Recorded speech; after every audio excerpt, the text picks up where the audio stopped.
All right. Good evening, everyone. Good evening. You just had a little freak out.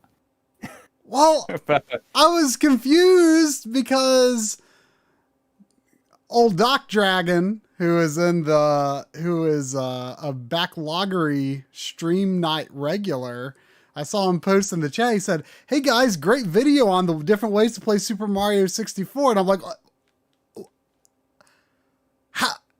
how, how did he? I don't know what you were Yeah. saying, Doc Dragon, but you really confused me because we do have it uploaded, but it's going to go live in the morning. So the video, that is what it's like 40 some minutes long. Yeah, like I think it's like 43 minutes or so. Mm-hmm. And So yeah, it's pretty extensive, it was I guess. a real team effort. It definitely was. It definitely was, and I wish it was done sooner, but it was I had a real hard time getting into a groove with it. But I feel like it turned out okay. Yeah, well, I'm happy with it. yeah, yeah. So That'll be out in the morning. In the morning, probably like 10 or 10 or 11 11. I a.m. don't know Yeah, the time to release it at yet. I mean, I see Tech Assistants there saying 3D All Stars is a ripoff at $60. I mean, it is like the most bare bones basic thing, but I kind of walked away actually somewhat enthusiastic about it, at least regarding 64, even though I know they could have done so much more with 64. After I went back and revisited the other ways that you could play Mario 64, the DS Like version, officially. the virtual console versions, once I went back to those, I'm like, ooh, like what they did on Switch is actually really, really good. Like, Compared to like the old ones. yeah, Yes. for both from a visual standpoint and a controls standpoint, it is by far the best version that they have re-released since the original. I would still argue that the best way to play is on the original with a on the original system with a good condition original controller. But 3D All Stars is really good. Yeah. I And mean, the worst version is debatably either, depending on whether you judge the DS version alongside the others. I mean, it's kind of a completely different game in a way. But the worst version is Wii U. But maybe I shouldn't spoil that. Y'all, we want y'all to watch the video and find out why. yeah. And I mean, it's important for people to realize that we don't really go too much into the PC versions because we didn't want to get we didn't want to get in the hot water, I guess, with it. Yeah. But it does have a mention. It does have a mention Yeah, and a I guess showing, but it's about the official versions, and the hope is that by understanding the official versions, you understand what you need to look for in your unofficial way to play if you so choose to do that way. So, yeah. I mean, it's gonna be. I'll be interested to see how it does. I mean, there's been a lot of Mario videos from people in general these yeah. last few weeks, but also people might be Mario 64'd out. Maybe, But there's a lot of people, that really love the game, and I was kind of teetering back and forth. You were saying that you thought I was going to like it more because I'd played through the Wii version, the Virtual Console version, which has really bad controls. like the way that the stick is mapped on the stick is like he's running full speed like halfway through the tilt. Right. And I spent a lot of time just playing the original version, and I found myself like annoyed not with him being touchy, but like if you jump and he hits something, he's like oof, and then just like falls like straight down. It would just like annoy me so much. Like, and that is something that is not a problem in other 3D games. Like he'll just kind of keep his jump and Yeah, even, but it was the trailblazer like, though. I mean, oh, yeah, I mean, this stuff hadn't really been totally worked out, but I feel like there is a degree of control that game gives you that game developers were like, ooh, maybe that's too much. Like let's reel it in and sort of scale back like how your 3D character moves and sort of constrain it a little bit more. Mario 64 is just super unconstrained, and that's what I love about it. And there's hardly anything else like it to this day, in my opinion.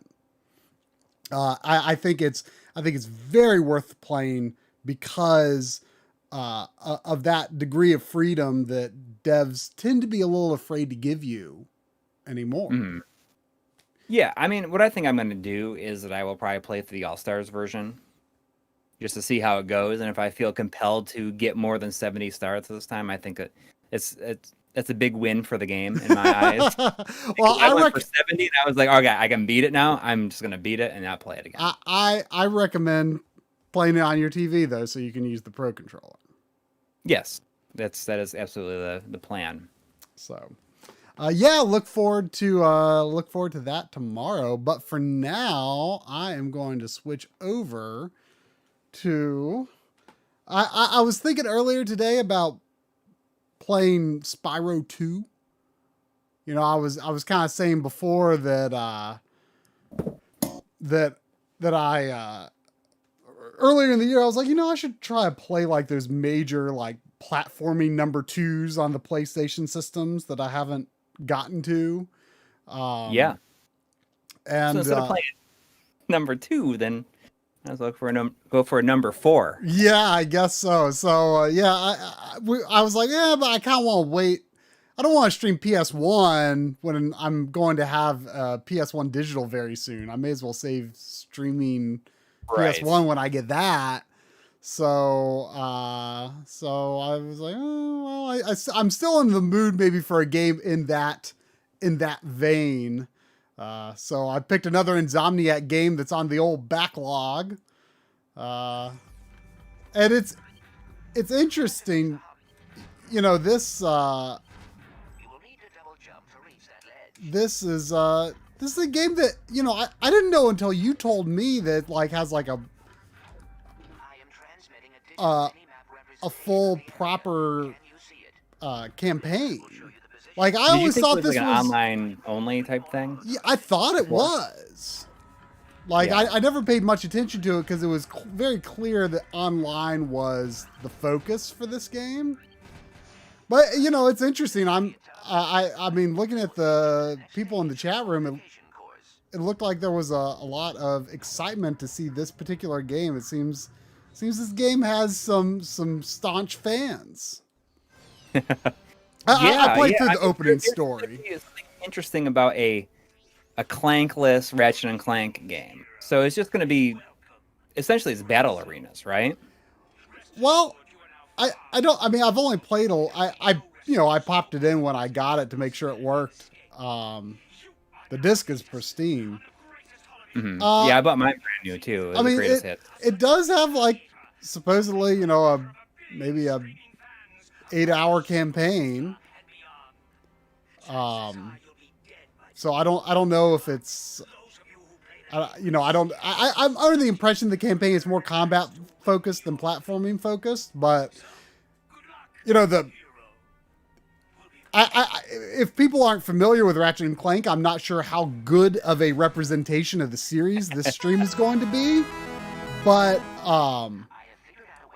I mean, they are fantastic games. I mean, they are just so fun. Can I walk on this? Okay. We got a $2 donation from Gaming Below saying Rayman 2/Rayman Revolution versus Mario 64. Saying what? I admittedly have not played Rayman 2. Rayman 2 versus Mario 64? I mean, I don't think they're really comparable. I mean, I like Rayman 2, but it's been a long time since I played through it. But I mean, Mario 64 is like a completely different kind of game. I mean, I would say Rayman 2 is like, it's more linear, so I would almost compare it more to.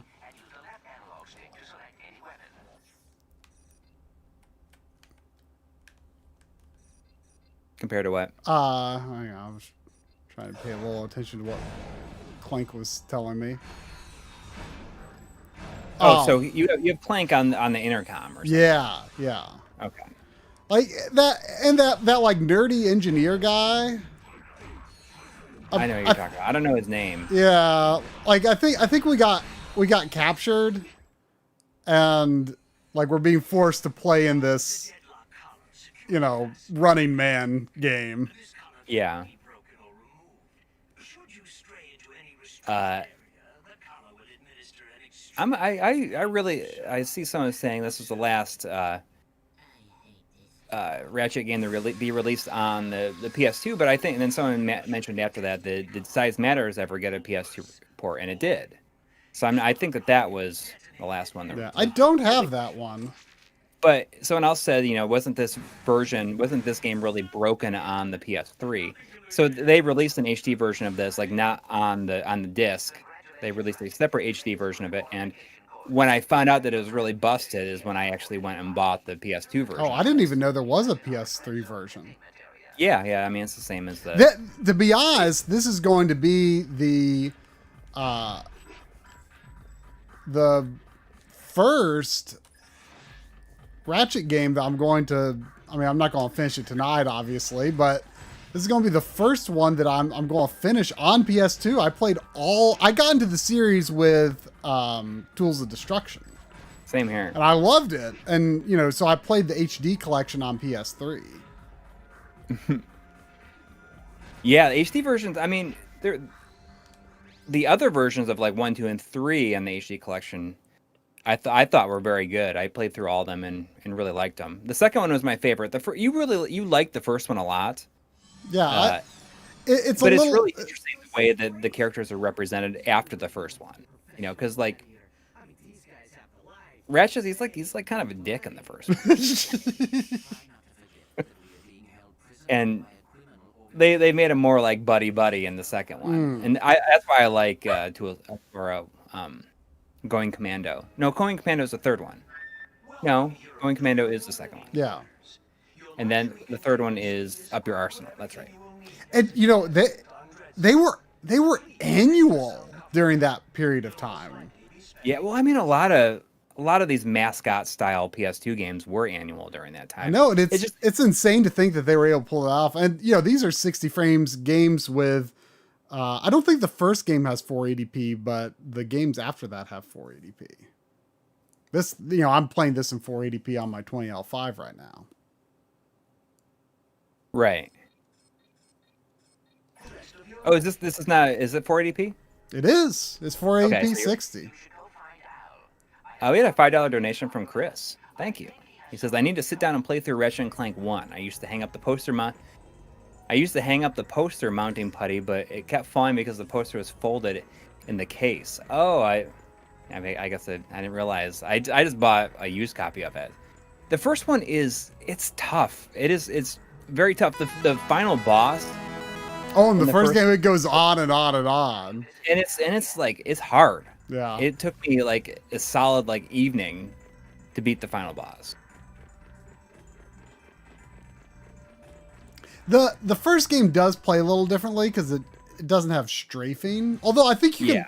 Can't you hold circle or something to strafe? I don't remember. I mean, if given the choice these days, if I'll just play the PS4 version of the remake because it almost seems more in line with the sequels. It is very good. Yes.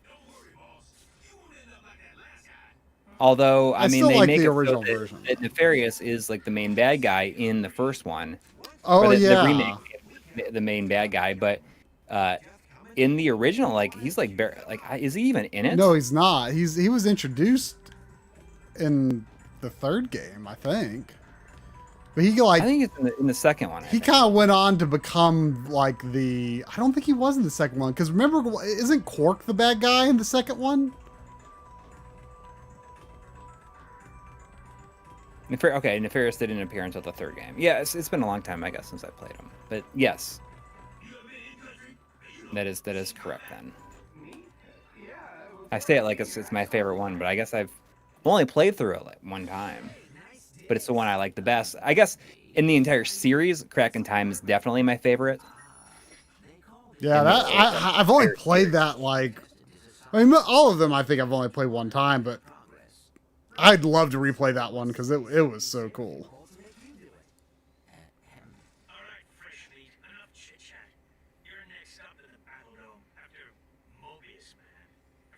Yeah, the HD versions of the original trilogy I feel are very good. And it's interesting, you look at all those releases on the PS3, all those HD releases, and it's kind of amazing the stuff that came out. And a lot of that stuff didn't get ported to the PS4 at all. Yeah. I mean, you look at like the trilogy of these games, like the I guess they all got like PS2 classic releases instead. At least in the case of Jack and Daxter. And it's such a shame that you're not going to be able to play those HD versions on PS5. Whereas, I was thinking about the other day, you're going to be able to play the Xbox 360 Metal Gear Solid HD collection on Xbox Series X, but not PS5. Oh, yeah. Bagashman, I have spent very little time with Tony Hawk, unfortunately. Now that this Mario episode is done, and I'm going to be back to work on the EverDrives episode, will hopefully be out like in like a week and a half or so. I will have more time to play some Tony Hawk.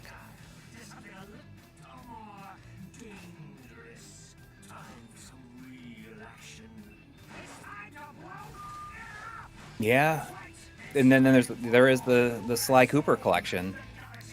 And I still have not played any of those games. I've only played the first one. I'm still not sure if I'm going to play the HD version or the PS2 version of those. It is really weird when you think back to the PS3 because I forget about the PS3 a lot. Yeah. Even though it was around for so long, I tend to forget about the games on it a lot. I don't know why. Well, a lot of the big ones got, the definitive editions on current generation. Right.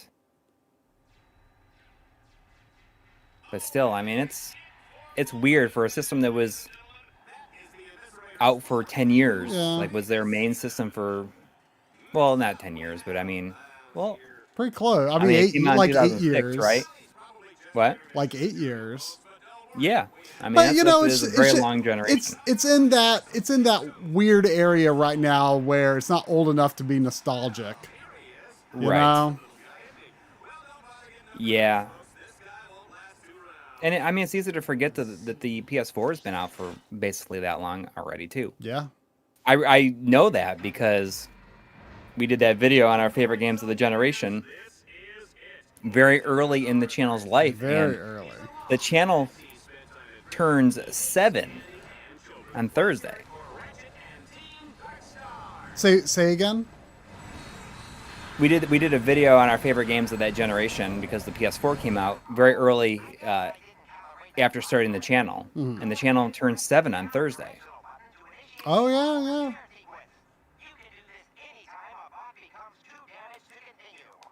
It's interesting. When I put things into perspective. So today was my wife and I's wedding anniversary.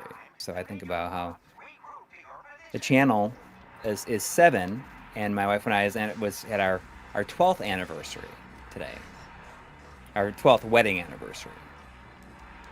We met 4 years before then, so it's like we've been together for 16 years, and we were joking with my daughter, who did not understand it all. We said, our relationship can get its driver's license now.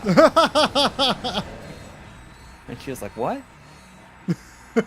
But yeah, I mean, we got married 12 years ago today.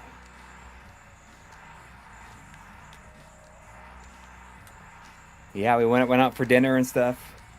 Worked on the house a lot this weekend. We pulled down a bunch of the shutters and painted them black, and I installed several new lights on the outside of the house. And I was joking yesterday. I said, if you told me a year ago that I was going to be installing lights and like installing new outlets and stuff, a year ago, I would not have believed you. And I'm betting she's glad you are. Yes, yeah. But it's crazy to think about, 12 years. So, I mean, we were married for 5 years before the channel even started. Wow. It just kind of sunk in that more time has passed since you got married than time passed before we started the channel. Yeah. That's pretty weird. Most of your marriage has been under MLiG. Yeah, yeah. I mean, I guess that's a sign of endurance, huh? I got a $5 donation from Christopher Miller, who is a cool Mr. Freeze avatar. Thank you, saying happy anniversary, Coury. Well, thanks. Thanks. It was a good day.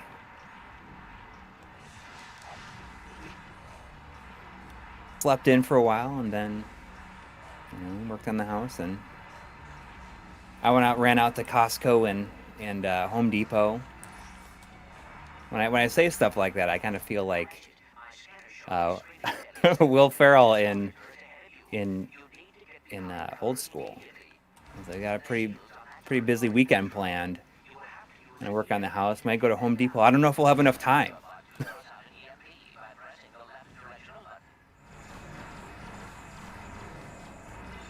Yep, Frank the Tank.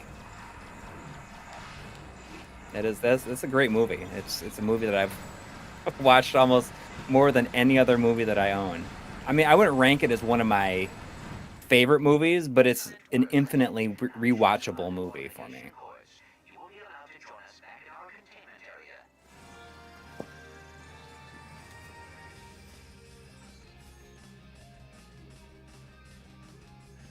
We got $4.99 from Ryzen Uraneshi. I'm probably saying that incorrectly. I apologize. Thank you.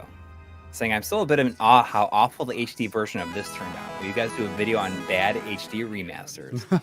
That'd be kind of fun. That would be interesting. That would be kind of fun. I'm going to add that to the list. Well, the Silent Hill HD collection would definitely be on there. Unfortunately, I don't know why, but the Silent Hill HD collection is it's kind of expensive now. Yeah, I don't. I mean, honestly, it is really, it's pretty expensive, and the thought of having to rebuy it is depressing. Although the PC version, I had the PC version of 3, and it was like a $5 find at Goodwill, like complete in box and everything. And the PC version, I guess, is really expensive because of how good the mods are for it. Like, it's like you can make it like a true HD version. Oh, we got a $5 from Shinjan PV. Thank you. Saying I saw Blue and he was glory. Did you get the last donation before that as well? Yes. Okay. Yep. From Ryzen Uraneshi. Talking about you guys do a video on bad HD remasters. There's also $2 from Chris, saying if you do, check out Zone of the Enders 2 on 360. So that's the one that wasn't the HD version of that was bad, and then Hexadrive, they basically redid the entire HD version of 2, and then it's really good. So it's kind of interesting that the patched version is really good.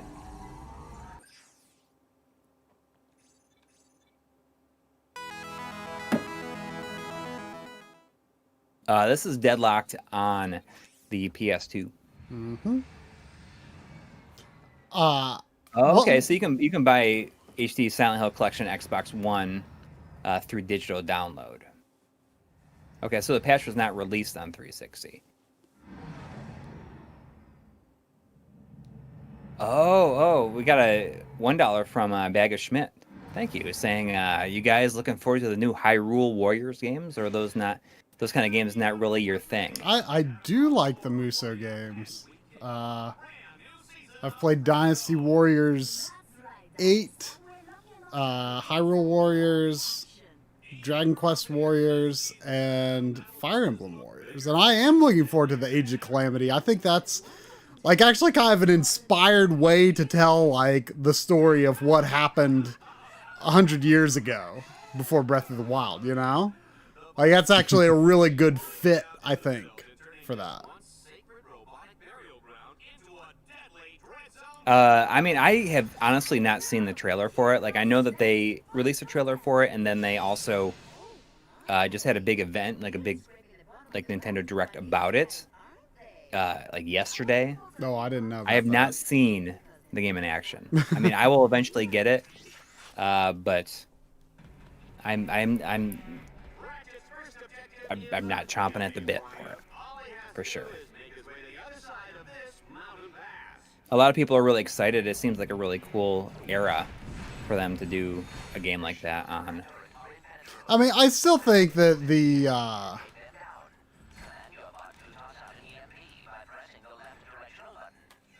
I still think that the first Hyrule Warriors is one of the best games of that genre.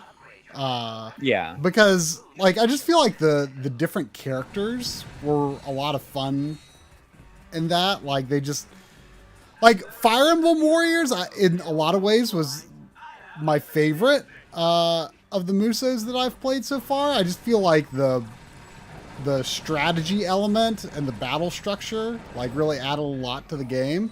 But that said, the character lineup was not great because it was mostly just like the most recent.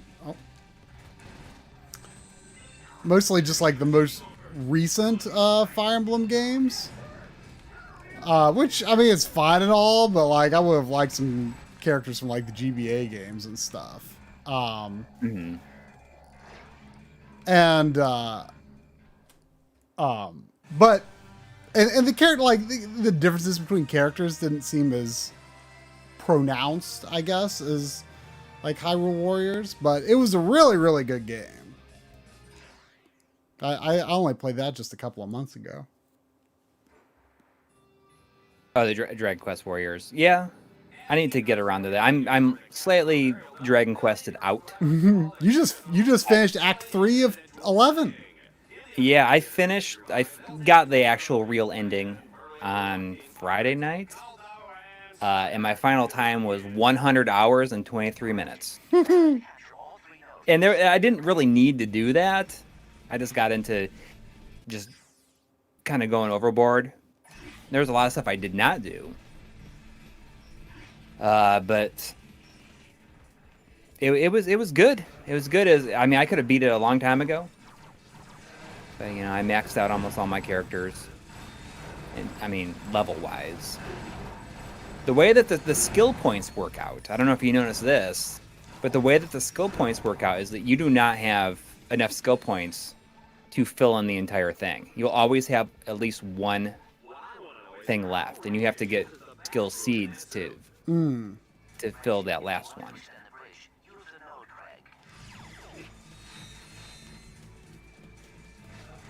But I'm ready for some shorter games now for a little while.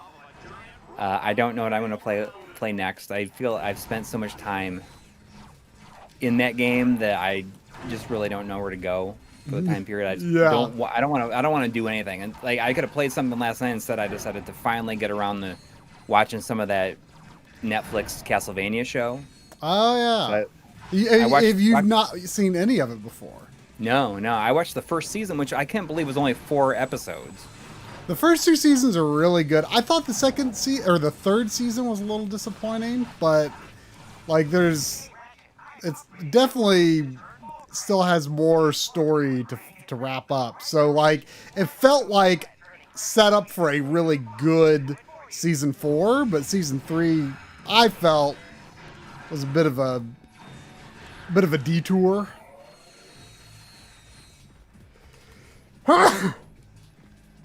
Yeah, Dragon Quest XI is crazy long. Dennis LG is saying, I hated the backtracking once you have the ability to open the doors. I mean, I don't mind that. I don't mind when in opening the doors. I just felt that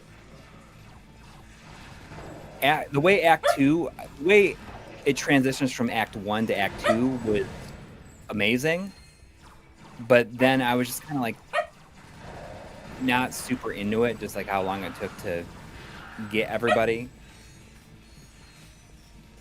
I don't want to spoil any of it because it's pretty cool and is very. It reminds me a lot of my favorite Final Fantasy game, but I did not feel it was. It did not work as well on me. No, it did not work as well as what it was probably inspired by, but it was pretty neat. Yes. We got five Australian dollars, I'm guessing, from Michael Vaughn Williams. Thank you. Thank you. Saying you should check out Supergiant's new game Hades. It has me absolutely hooked. That's the one that wasn't that in open beta for a really long time? And NoClip was doing kind of an extended documentary on the making of it. I've seen people on my Switch friends list playing it. I don't know much about it. Wasn't, I was, I loved Bastion. I thought, what was their second game? Transistor. I thought that was okay, but I was a little disappointed by it. And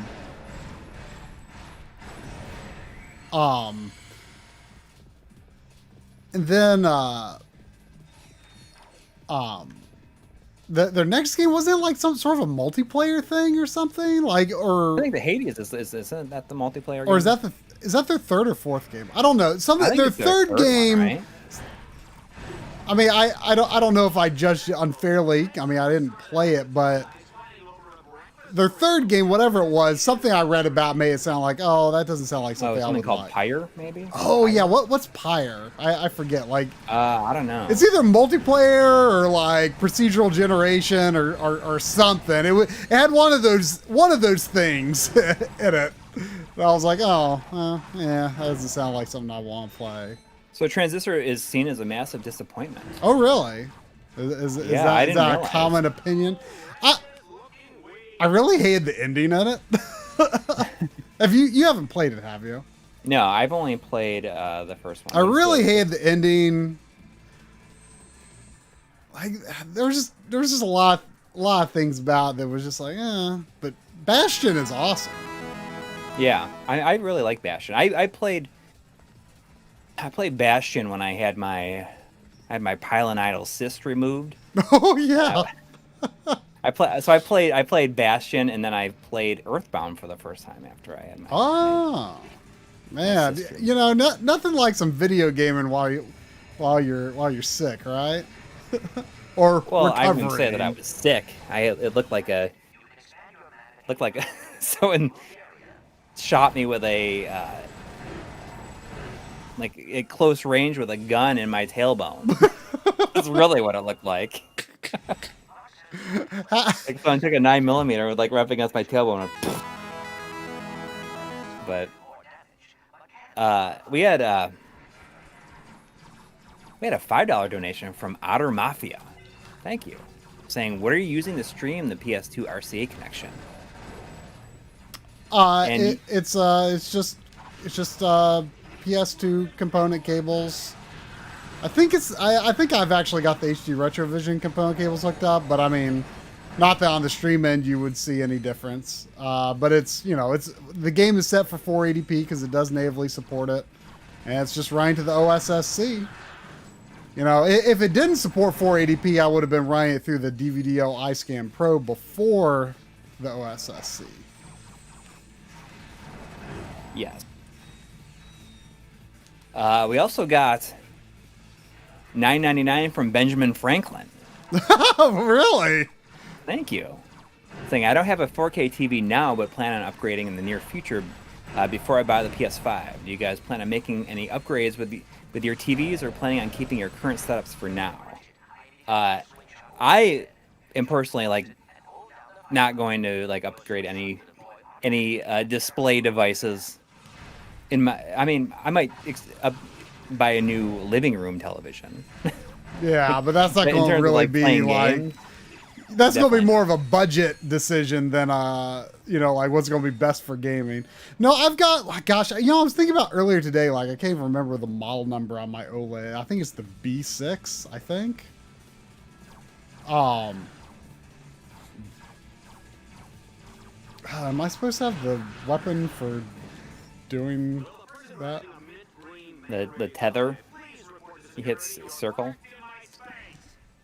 No, circle is just another weapon fire. Oh wait, there's a... Oh, equip the swing shot by pressing and holding... Oh, it's... Wait. I can? Oh, what? Eh? Oh, weird. So it's like a sub... Okay. It's a sub menu under there. Weird. But yeah, I mean, I'm going to definitely upgrade my living room TV at some point, because I was thinking about it yesterday about how we bought that TV, right after we got married. So it's kind of old at this point. And it's kind of amazing how heavy it is.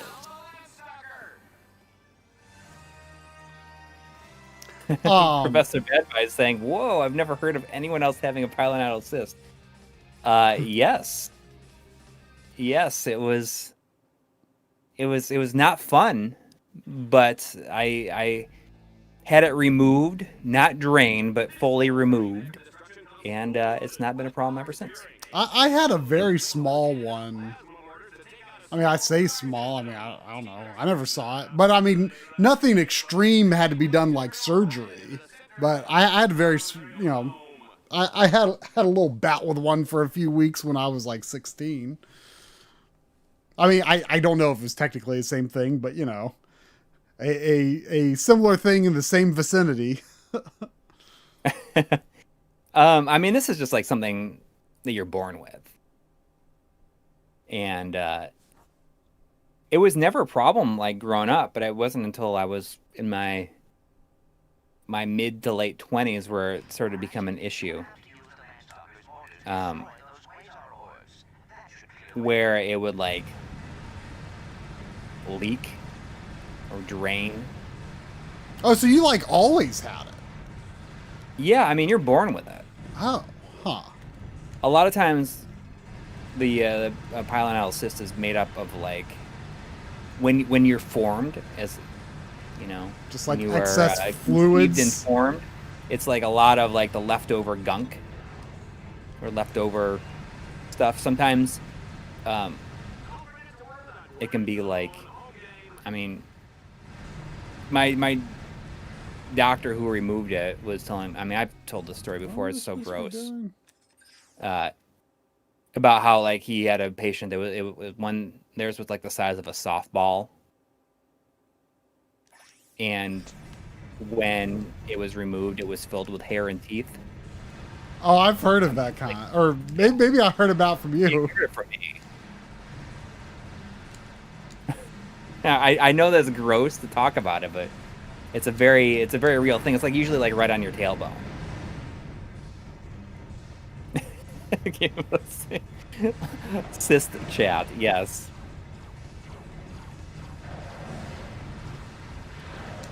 Yeah, weird tumors with teeth. Yep, hair and teeth. So it's very much you can hold L1 to charge up the motors apparently. Okay, yeah, I sometimes I have a hard time paying attention to game instructions when I'm streaming. It like explained this, but I didn't absorb it. Mine wasn't. This is just what the doctor told me. Okay, well, I guess I did not have that, but I did have like a tailbone cyst. Like Okay, a long well, time yeah, ago. I mean, it's very possible that you still do. I mean, most people probably have them. Like a lot of people probably don't even know that they have them. Mine was not filled with hair and teeth. It was not the size of a softball. This was the doctor who removed mine, telling me about how, in comparison, you know, it was pretty tame compared to some of the stuff that he has seen. And it's just one of those things, that I cannot forget. We had $2 from Warren Hokie. Thank you. Saying, Coury, what episode of Dr. Pimple Popper are you in? I'm not familiar with it. I've heard of that. Like apparently,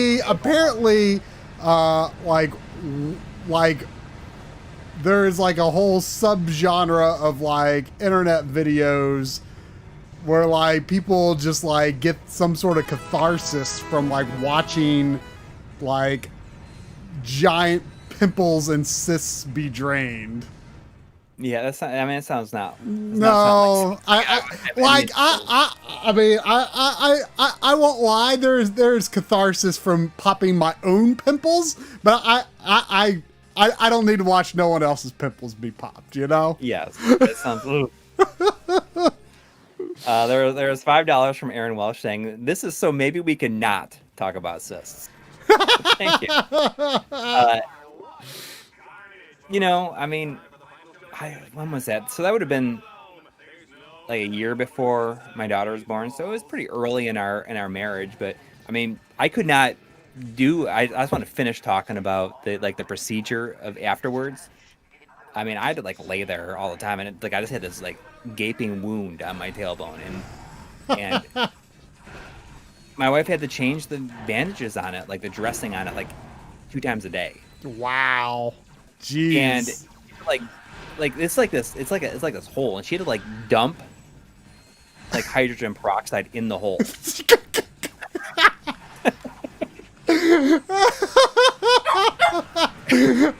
I love that you used the term dump. Just had to dump hydrogen peroxide in this like unnatural cavity. This like unnatural cavity in your body was like big enough to dump something into. I mean, it hurt. It hurt. Yeah, it sounds like it would hurt. Okay, we it's can got move Sandy on now. riled up too. Sorry to gross everybody out. I feel like I've brought up the cyst. Everyone's like, please stop talking about it. I don't think you talked about dumping hydrogen peroxide twice a day. No. I mean,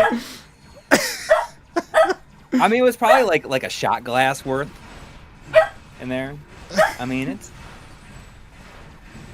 was not fun. I mean, it was a very interesting time because it was before that is when I had like, I don't know, I hurt my ankles really hard, like really bad, like doing like deadlifts or something like that, or doing squats.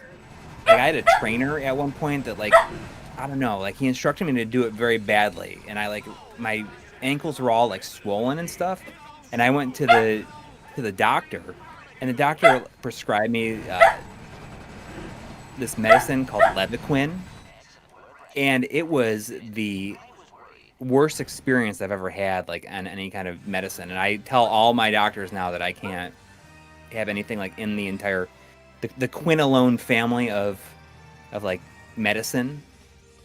I mean, I don't know if I like really knew you at this point that well. This doesn't seem like a familiar story. But it was really, really messed up.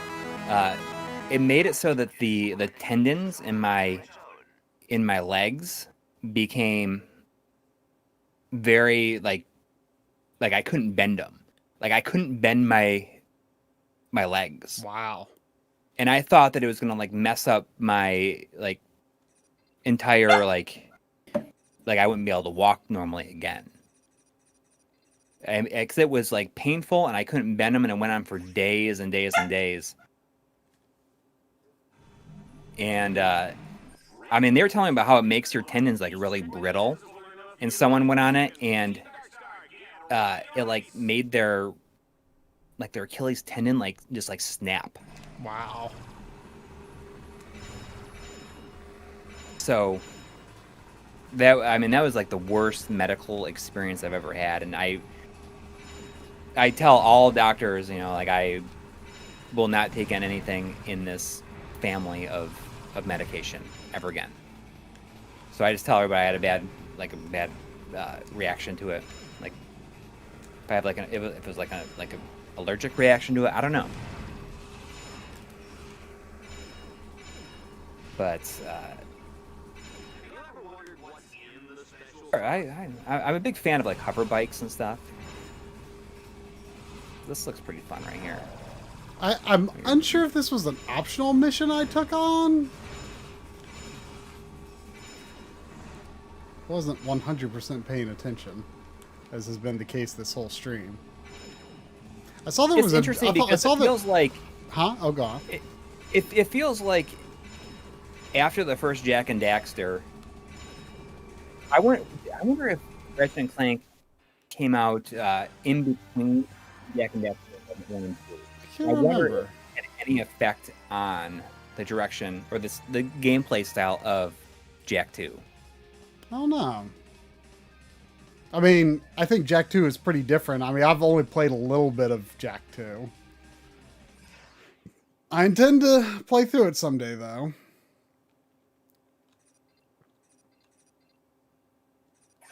Yeah, same here.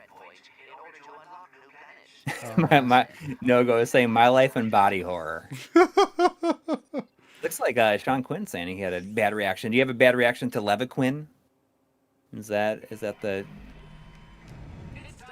Said his fingernails turn purple on it. But I saw there was a donation you missed. At least, well, it looks like yes, there's two. Yes. There was $5 from Jonathan Hinson. I apologize that I missed it as I was talking about like horrible things that happened. Thank you. It says, have you guys ever played Ico's Shadow Colossus or The Last Guardian? I own the last two on PS4, but I've never played them. I played the first two. I have Last Guardian, but I have not played it. I've played all three. I have not played through the PS4 version of Shadow of the Colossus, although I really, really want to. I just haven't gotten around to it. I love them.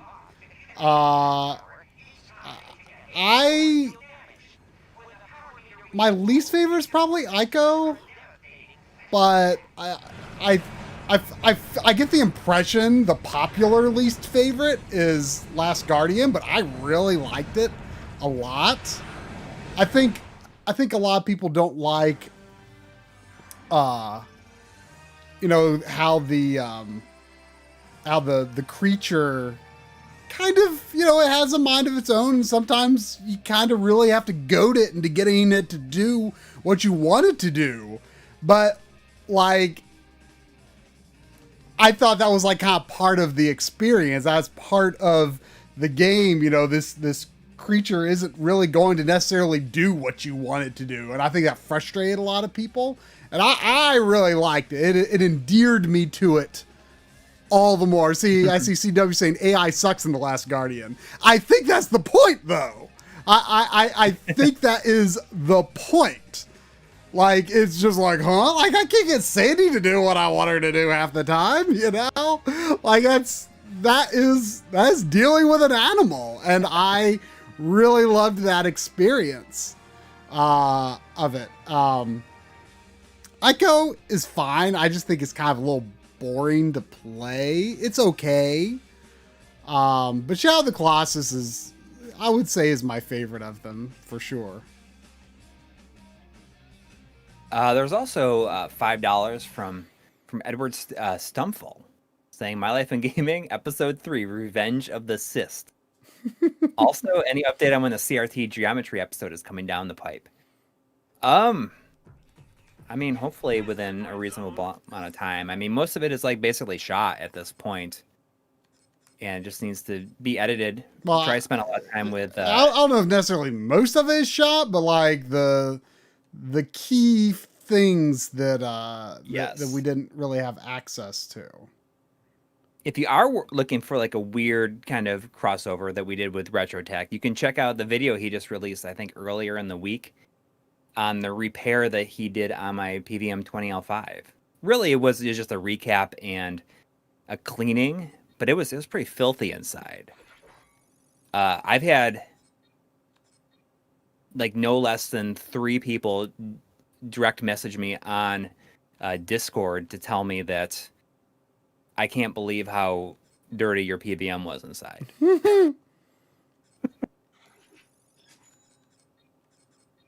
It may have been 3 people on Discord and 1 person on Facebook. So, I mean, you should check it out. He'll be doing another video on the 14L5 of mine that he put a whole new screen in. See, Michael's Workshop said, Coury, I still can't believe how dirty your PVM was inside. But to be completely fair, I did not open that thing like ever. Yeah, it kind of makes me want to open from it someplace else, but I mean, kind of makes me want to open mine, but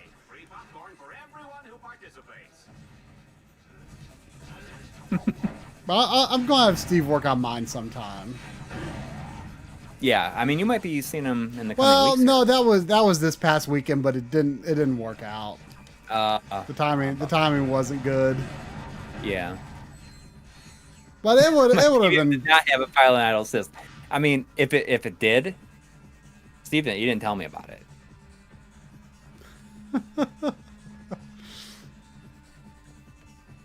It was my old pilot idle system was inside of it. Somehow. 7 years before I ever had it. It was in there. So that's a bummer. And I know that he's working on that Commodore monitor. Yeah.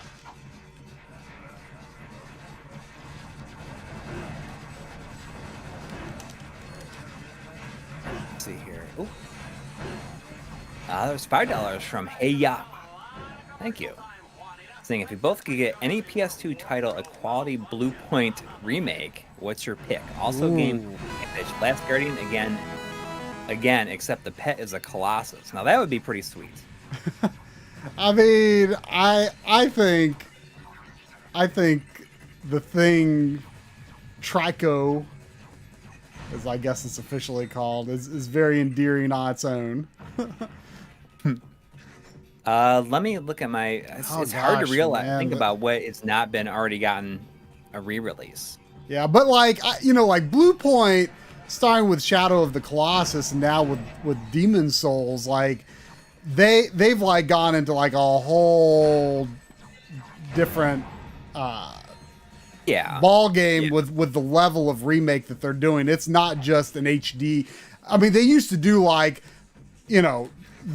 probably the best HD versions in the business, but now they're doing like total visual overhauls, like super extensive, and I mean, Demon Souls looks incredible.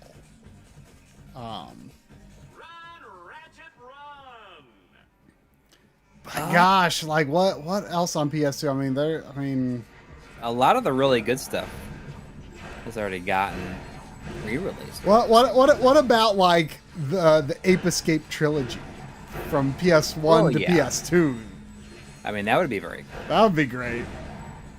I mean, I'd also love to see something like what about like Dragon Quest 8? I mean, that would be cool. I mean, I know we've already got like the very good. How about the Xenosaga trilogy? I'd love that too, yeah. Yeah, there was a producer at Namco, years ago who kept saying like, please, I really want to make, the the original director of those games, he's with Monolith Soft. And of course, Xenosaga was made when he was at Monolith Soft, but now Monolith is owned by Nintendo. And there was another producer who was like, I really want to make those games. Please, everyone, let Namco know how much you want those. Mm-hmm. But, never happened. I'd play a Blue Point compilation of both of the Maximo games. Yeah.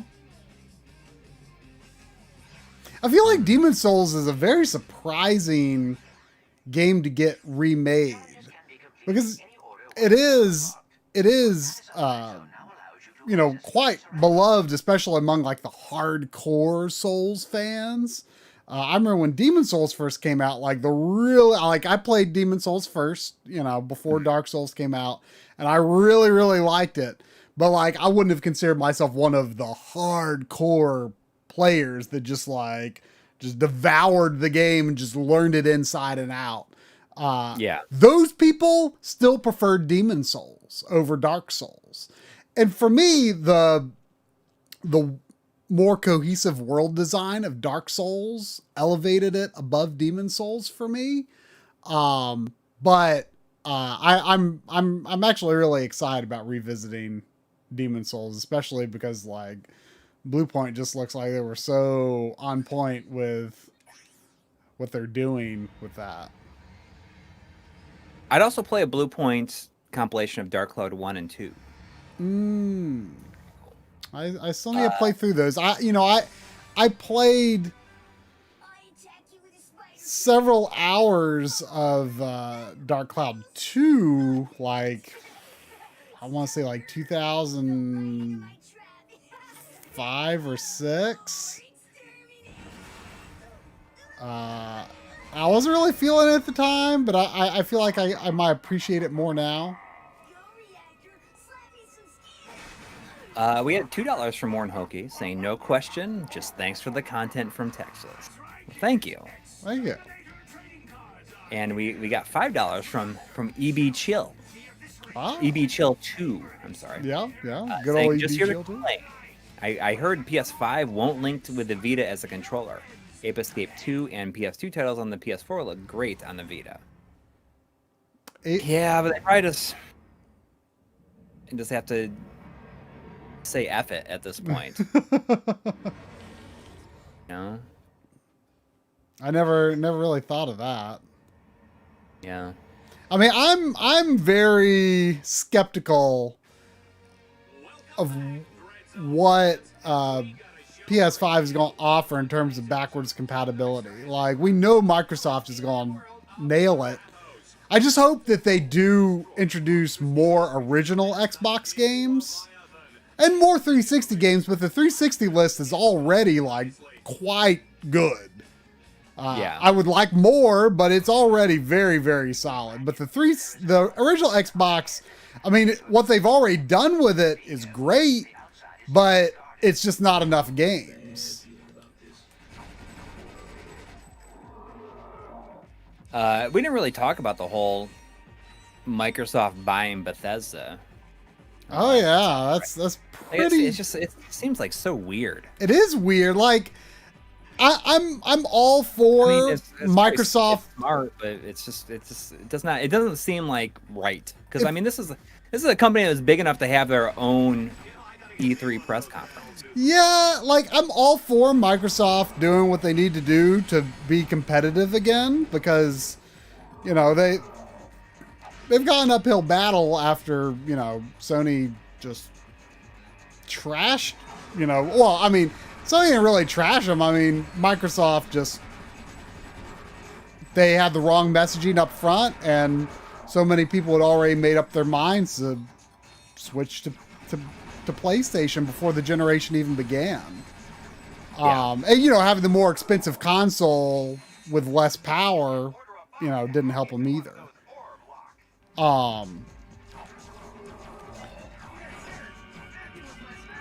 But I'm all for them doing what they need to do to rebalance the playing field a little bit. But Yeah, I mean, this but seems like stuff like by Ninja Theory, Double Fine, like that, you know, that's very much like, that's cool. Like, I feel like those developers can really benefit from first party support, you know? yes. But like Bethesda, like they didn't need that. And like, to me, it feels like, I mean, we don't know 100% for sure. I mean, they've left the door open for like Elder Scrolls 6 coming to PS5. But even though like PlayStation has never really been the place for Elder Scrolls, like it feels like taking something away, you know? Like Elder Scrolls 6 is going to be a big, big deal. And it just feels like I don't know what how Microsoft is going to tangibly benefit Bethesda. And it just sounds like the benefit is all in Microsoft's favor, and it feels like something is being taken away from the people that are only going to have a PS5, you know? Yes. I don't really feel so much that way about the smaller developers, but it does feel kind of wrong, but it sure did happen, didn't it? Yeah. I mean, what do you think the worth is between Bethesda and, like, say if like Microsoft bought Ubisoft? Oh my gosh. I mean, I feel like they're almost kind of comparable. I mean, I feel like Ubisoft... Probably not, honestly, but I don't know. Probably not. I assume Ubisoft is worth, like, a whole lot more. But, like, Bethesda is worth more to me. I played quite a few Ubisoft games last generation. But, like, this generation, like, very, very little. I mean, it's an interesting situation because I like Lodex Mujin is saying Ubisoft has no games. I mean, they have games, just not games that really are my thing. It's more iconic than anything that Ubi has, and in a lot of ways, that's totally true. What is Fallout? Fallout? I mean, Doom. You know, they own id Tech now. Yeah, Fallout is far more iconic than anything that Ubi has. I mean, it's true though. I think. I mean, I don't know. Like Assassin's. I mean, I've totally lost interest in Assassin's Creed, but it's like their only main like big hit series. I mean that I can think of.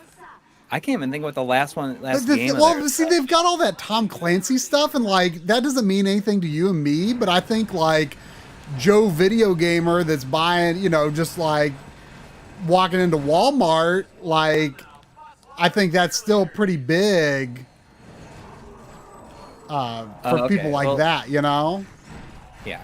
Ryzen Uraneshi makes a good point saying they didn't buy Bethesda, they bought ZeniMax, which includes Bethesda and many other studios like it. Right, and like Tango Softworks, which is kind of interesting too, since that's Japanese. Yeah. Yeah, I mean, Tom Clancy used to mean something. I don't know. I mean, I think it does. It's just that I don't care. I never really did though. Like, I never even got into Splinter Cell. Like, to be fair, I only played a little bit of Splinter Cell, but I just like I couldn't really get into it. I mean, just thinking about Ubisoft though at this point, like, I mean, I can't think of like anything that they really released that is in recent years that I've like had any interest in playing, and I wonder how it's even done well. The Mario Rabbids game is good. I haven't beaten it, but it's good. There was a $2 donation from Jonathan G. Thank you, saying maybe Bethesda will develop a next-gen engine now. Well, I mean, you know, you would think that they would have taken advantage of their partnership with id Tech by now. But then again, like, I mean, Fallout 4 was relatively early in this past generation, and like, you know, I don't really know much about Fallout 76 or whatever the heck it's called. You know, I don't. Obviously, it had a very its launch was fraught with issues, but I don't know a whole lot about it beyond that. We got 2 reals from Charles 6, saying, "Hola amigos, sou do Brazil e desejo tudo de bom." De bom. I don't know. Sounds like a job for our good friend Google Translate. Yeah. Thank you. Let me see if I can let me copy that and translate it. I'm sure someone is going to be way ahead of me. I know I butchered it. I'm not going to pretend that I am fluent. Hello, best friends. Hello, friends. I'm from Brazil, and I wish you all the best. Well, thank you. What a nice message.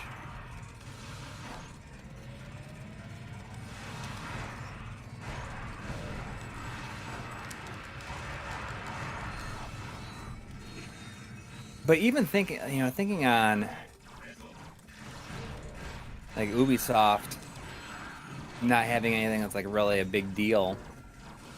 I mean, outside of like Madden, what even has like Electronic Arts done? Well, you know, like a big. That's the interesting thing, because like I was shocked last generation, like how many games that interested me came from Electronic Arts.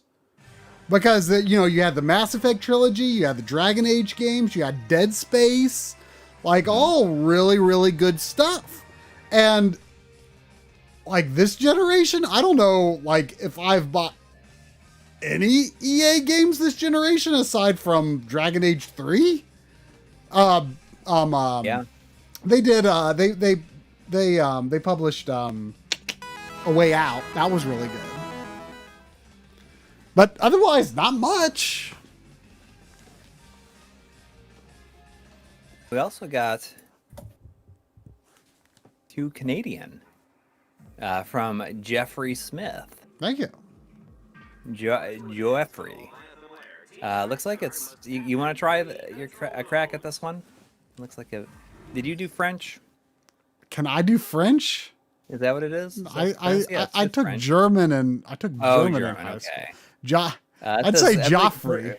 Merci pour votre contenu de qualité. Saying, MLiG, thank you for your quality content. Thank you. Oh, thank you. What a nice message. Everyone's saying EA has Star Wars stuff.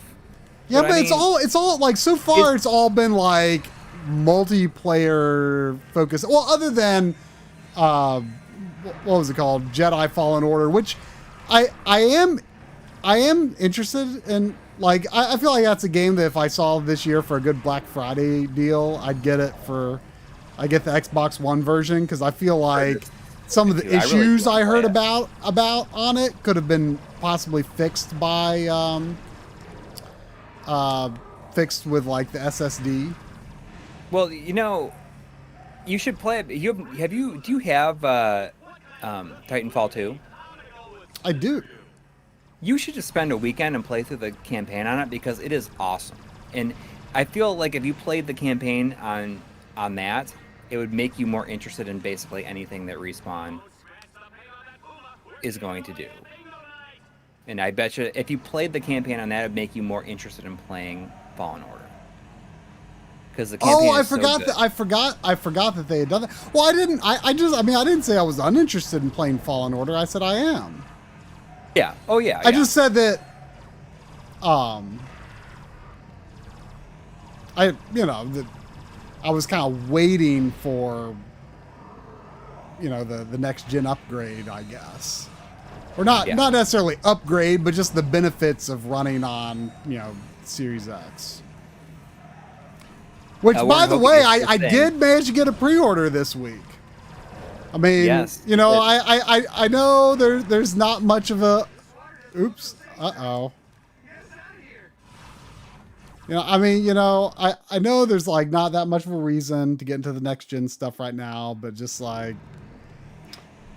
it makes my wallet very, very sad. But I'm just like, I'm just going to get it over with. It really, really hurts, but I'm just going to get it over with. It's interesting because when I saw that the pre-orders for the Xbox were going up, I like half-heartedly like looked at Best Buy for a few minutes, and I was like,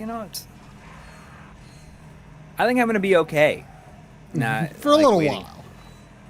Yeah, I mean, if it turned out that like it just like I randomly was able to get one like without trying, without putting like a ton of effort into it, I would do it. But I mean, as it is, I feel like I'm just like not really. I mean, I didn't put a ton of effort into getting a PS5 or Xbox pre-order. But I got a little lucky, I guess. So, here. I happened to be chatting with people who were also paying attention when the Amazon pages went up for both PS5 and 360. It was actually when Dave and I when I did the PS5, Dave and I were still on our call, our call when we did that Final Fantasy 16 video for his channel. Dave's just like, wait, just got a notification. And they just dropped the link. And the funny thing about the link for the PS5 was it wasn't even like a link to a page. It just brought up a page that said, "Are you sure you want to add this to your cart, PlayStation 5?" I'm like, yeah. But like, I mean, it's so weird because I feel like since I'm not super interested in, since I didn't really get, I couldn't really get into the Spider-Man game. I'm not that interested in the new one. So like, and like Demon's Souls is like the only like generation exclusive game that's like launching at all across any system as far as I know. So whoa, oops. So yeah, like, I mean, after that, I mean, that's going to be really exciting to play something that only works on the new generation. But like after that, like I think for the next several months, I think I'm going to be more interested in the Xbox because the backwards compatibility is just going to be fun to play around with, Yeah. There's $2 from Henry Clark. Oh, thank you. Saying shilling for Discord October Spooky Game Club. Oh yeah. The game club that we do in our supporter Discord votes on a game every month, and everyone just kind of talks about it as they play through it. And they actually, many of the people that have been taking part recorded a little podcast discussion about the last two games today, and I'm going to be putting those up on the podcast feed. Ah, cool. So that people can enjoy that. Yeah, he did say earlier, like, hey, please give a shout out to the game club. And the games that they're voting on to play I gotta look right now. Yeah, it's Eternal Darkness, Resident Evil 2 Remake, Parasite Eve, which I would be interested in that getting picked because I need to play that as well. Well, it looks like Parasite Eve is winning right now. Yeah, last time I got an update. I heard that. Did I not finish with this? Last time he said that Resident Evil 2 and Eternal Darkness were neck and neck. I forget what the other game was. I mean, I just played through Resident Evil 2, but I mean, I would be up for playing Eternal Darkness. I played through Parasite Eve, and Fear is the last one. I I don't know much about that game, but I remember there was a demo on it like pretty early on after I got my PS3, and I remember playing it, but it's a game I don't really know much about. Is that a PS3 game that they're talking about, or is it a different one? Looks like it is for PC, 360, and PS3. Okay, so I guess that's the same one I was thinking of. I wasn't sure if there was like a PS2 generation one or something. Everything is tied. 3 things are tied. 6 votes apiece. $6.66. 666. The it's appropriate, I guess, for the month. There's $2 from Chris saying, and fear is dead last. Thank you. I bought this little. I'm gonna try to run some wires behind the wall over here, and I had to buy this. I was at Home Depot today, and I was getting these little receptacle things that you can run things behind walls with, and they're on clearance, and they were $6.66, and I was like, should I still buy these, I wonder?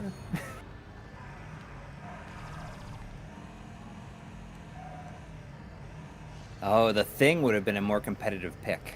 Oh yeah, I've been pretty tempted to try that lately, especially after I watched the 2011 The Thing prequel, and it was a lot better than I thought it would be. It was actually kind of good.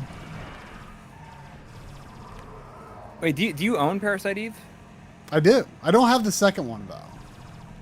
You should totally play it. It's like you can beat that on a weekend too, especially being a Resident Evil fan. Yeah, I mean, you told me that it was short.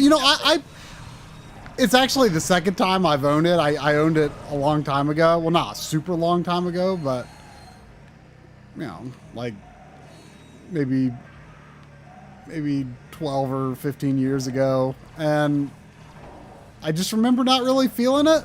But I was like, it's not a terribly expensive game, and I just want to give it another shot. The second game is going up in price a little bit, but I've all the copies I've seen lately have been not the best condition, so I keep not buying it. That's maybe more like a $50-$60 game. I have no idea what it's at now. We got a $5 donation from Marcos Gonzalez. Thank you. Saying the ground-up remake of Dark Souls for PS6 is going to be sick. Wait, what is? The ground-up remake of Dark Souls for the PlayStation 6. I don't know why, but for some reason I thought you said Bionic Commando. Which, I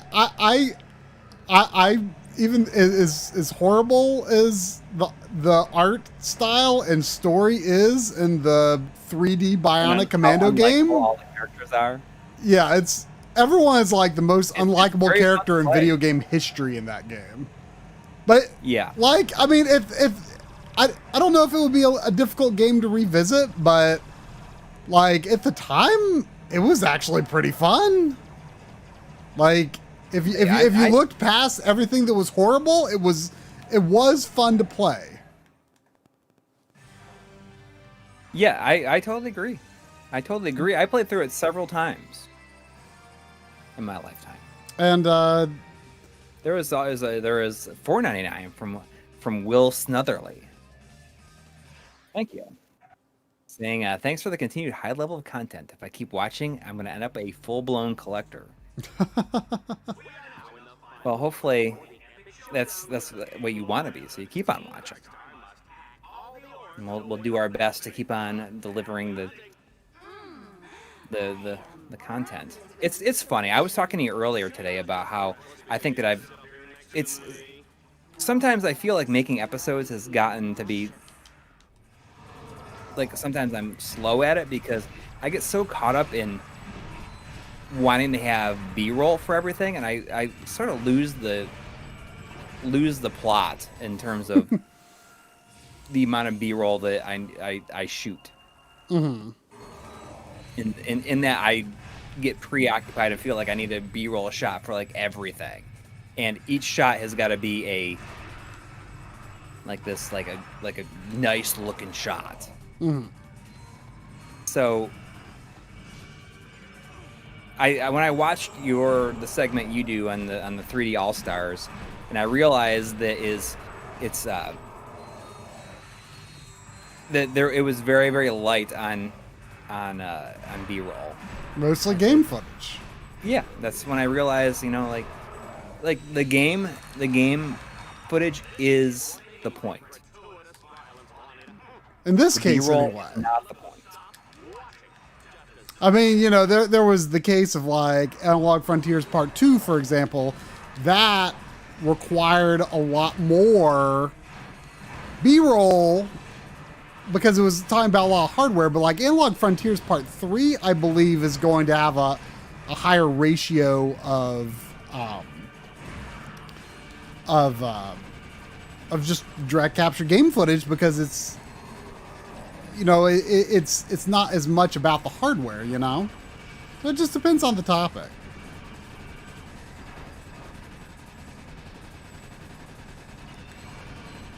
$5 from Edward Stumfel saying, if you look past everything that's horrible, it's actually pretty good, is the motto of 2020.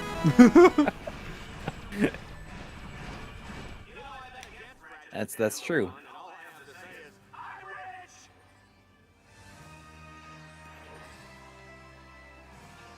Yeah, I mean, I think I just get so caught up with the B-roll stuff, and I do too, but there's everything is a balance of like I want this to be really good versus like I just gotta get this done. This shot is good enough. Yeah. I mean, it's a balance. I mean, it's totally the truth. And if you watch the progression of our show, how much more B-roll there is in like the last 2 years versus anything before that, the amount it's a staggering difference. But I just sometimes it's okay just to show some different gameplay. Mm-hmm. Instead of having to have to show a close-up of the device or there is kind of a lot of repetitive gameplay in this Mario episode because it's a over 40-minute video about a game I can beat in 2 hours.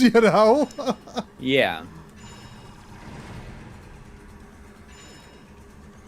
And I was going back and capturing other footage later, I was trying to think, okay, what did I not do on this run that would have something a little different? But you're still going to end up seeing a lot of the same stuff, and yeah, okay. And that's what I mean. I made you record a lot of gameplay for this because I'm not very good at the game, and I think that people get really bored of playing or seeing that first level. Oh man, I probably beat the game like, 2 full runs from scratch. I guess you could also kind of include, that stream of the PC version I did, kind of as a warm-up. And then I did a full playthrough of the N64 version on Ultra HDMI. And I did a full playthrough of the Switch version. And I did some pretty hefty playthroughs of a lot of the other versions. But man, like, playing the DS version and then the DS version again on Wii U, like, I didn't finish. I mean, I got 150 stars back in the day, and unfortunately, I don't have my original copy, so I don't have like a 150 star file anymore. So I had to do runs from the beginning to get like 20 to 30 some stars in each version of those games, of the DS and the Wii U version of the DS. And I just felt exhausted after playing it. Because it's like, it feels like a getting old simulator. Like, like you're doing something that you're like familiar with, but it's like it's difficult. It's like, you know, I'm like, I can do this thing, and not only can I do it, I'm good at this thing. I'm good at playing Mario 64. And now I'm just like running into Goombas. You know, it's a difficult game for me to play. But we try to be nice to Mario 64 DS in this. We got $5 from Marcos Gonzalez. Thank you. Said, do you think it would be possible to get some kind of booklet or other physical object to be sent along with digital game purchases? That'd be kind of cool. Yeah.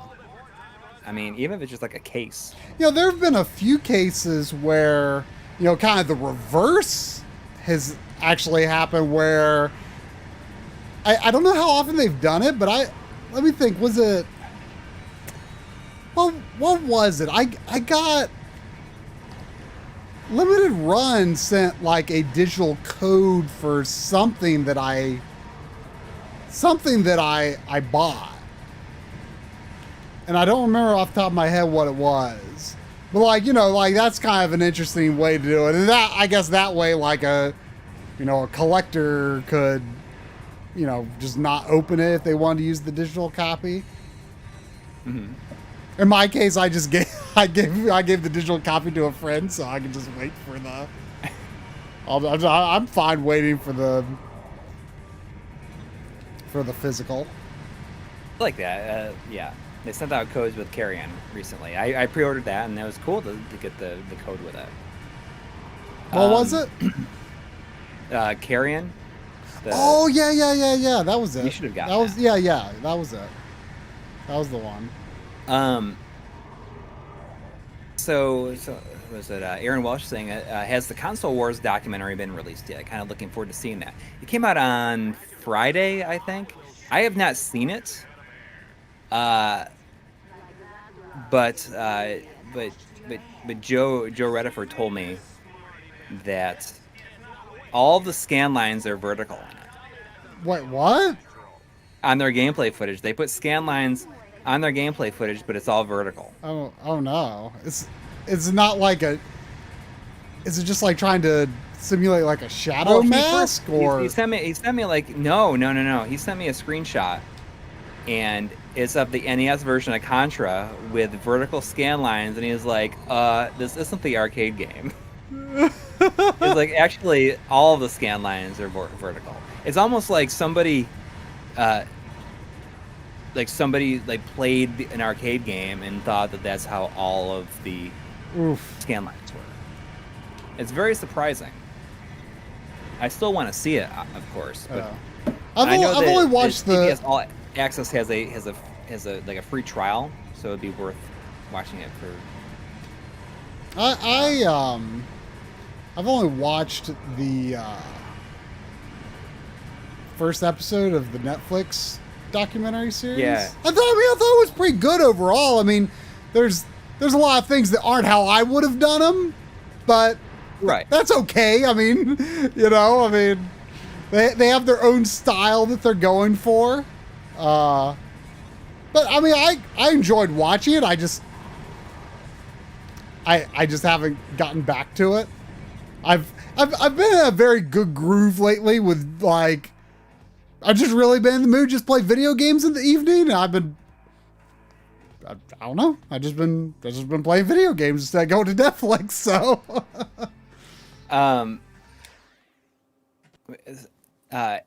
Eric Christensen in the chat is saying serendipitous to find this in my feed.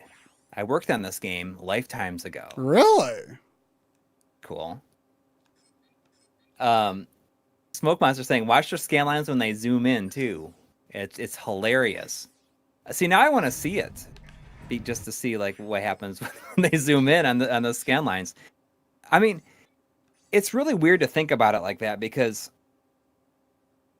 from our point of view, if we had the budget that they had to do it, I mean, I would just pay somebody to just shoot all these games for real off of a real CRT.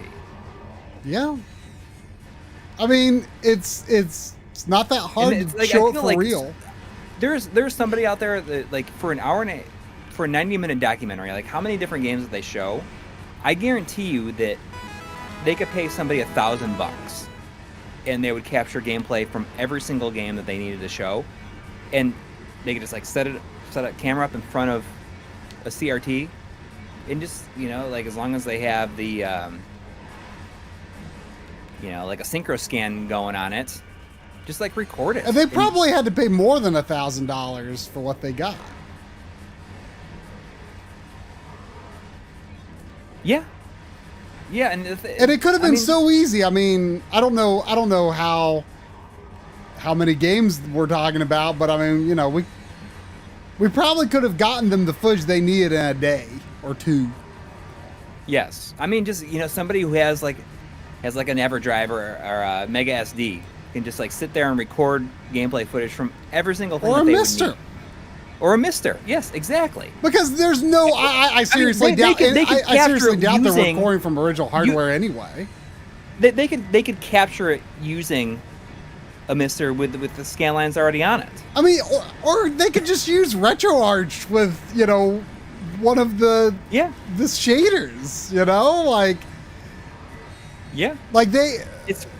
See, the stuff like that makes me think that, and it was the same thing with High Score, where, you know, it's made by people who like know about the stuff, but like, how much do they actually like really know? You know, like, it's like these people know the stuff, but it's like they don't actually like really, they know the stuff, but they don't play games. Or they haven't played games on a CRT television of the time period in years. Yeah. Well, and I can relate, because like, until we started getting deeper into this stuff, I didn't necessarily, you know, I didn't understand 240p and stuff like that. Well, yeah, exactly. But I mean, these are people with like the budget on this thing was probably, I don't know, like in the millions for sure. And I mean, and they probably ran into our videos at some point during research, or at least you'd think they would have, if they were like, oh, like, how do you represent this authentically? You know, you know what they could have done? I said this to Joe. I was like, they could have like downloaded the really super extensive free Final Cut Pro X filter that Joe has made and gives away for free on GameSack.com, and generated better scan lines than anything that they had in there. I gotta get to John Perry G. I apologize. Like, I had to talk about the scan lines too much. $10 from John Perry G. Thank you. Says, is one better than the other? Dreamcast via VGA box into a PC CRT monitor, or the component HD Retrovision cables coming out into a consumer CRT? What is the difference between the two, anyways? Well, a consumer CRT, you're not going to be able to do 480p. That's the biggest difference. So in that case, VGA to a PC monitor. And by the way, you don't need a VGA box to connect. You can just get a straight Dreamcast VGA cable. And like, if that all you want to do is connect to a PC monitor, like, honestly, you can get a pretty cheap one and it'll look pretty good. Very few Dreamcast games, at least in the US, do not support 480p. Almost all of them do. And I think the only reason for a VGA box is so that those games can work on a VGA monitor, I think. But yeah, like a consumer CRT though, with the HD Retrovision cables, it'll look very good, but it won't be 480p. So really, it just depends on which you are more interested in using, the PC monitor or the consumer CRT. Like if you got like a 20L5 or something like that though, you know, the HD Retrovision cables would look great on that kind of monitor, but a VGA monitor, if that's what you're interested in using, you can just go on eBay or Amazon and get a pretty cheap VGA cable. And like, I haven't done like hardcore comparisons using it, but like for a pretty casual use, like it's pretty decent.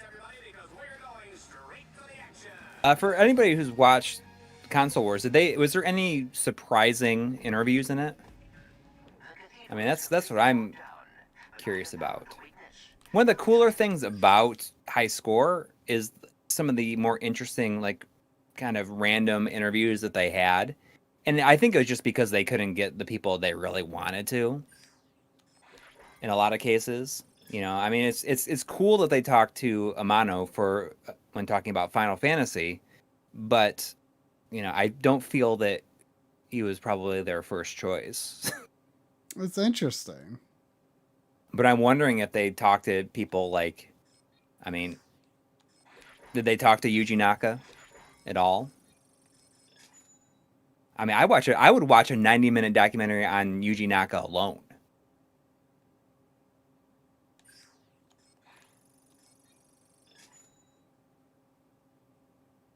I do need to watch it though.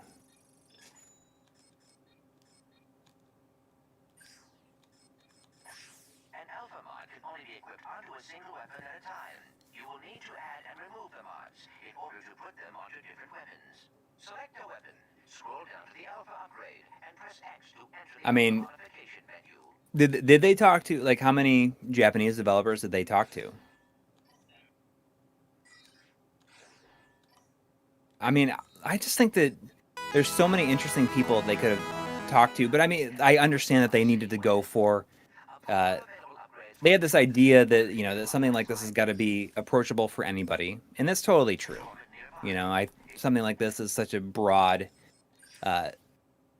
topic that it has to be approachable for people that don't really know anything.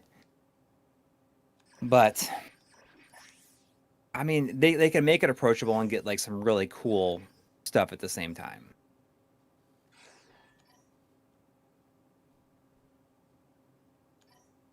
So John Perry G with $2 saying, so Dreamcast HD Retrovision cables and a CRT are not 480p. Well, it has a switch. I mean, you'll be able to make it 480p or 480i on a consumer CRT, but consumer CRTs don't do 480p.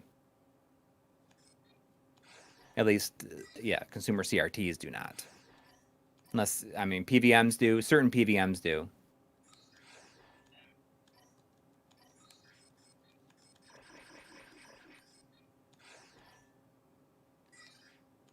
I mean, they could have made a whole series probably out of Console Wars instead of just having it. I mean, I was under the impression that it was supposed to be a series, like a mini series, which I think would have been way more interesting.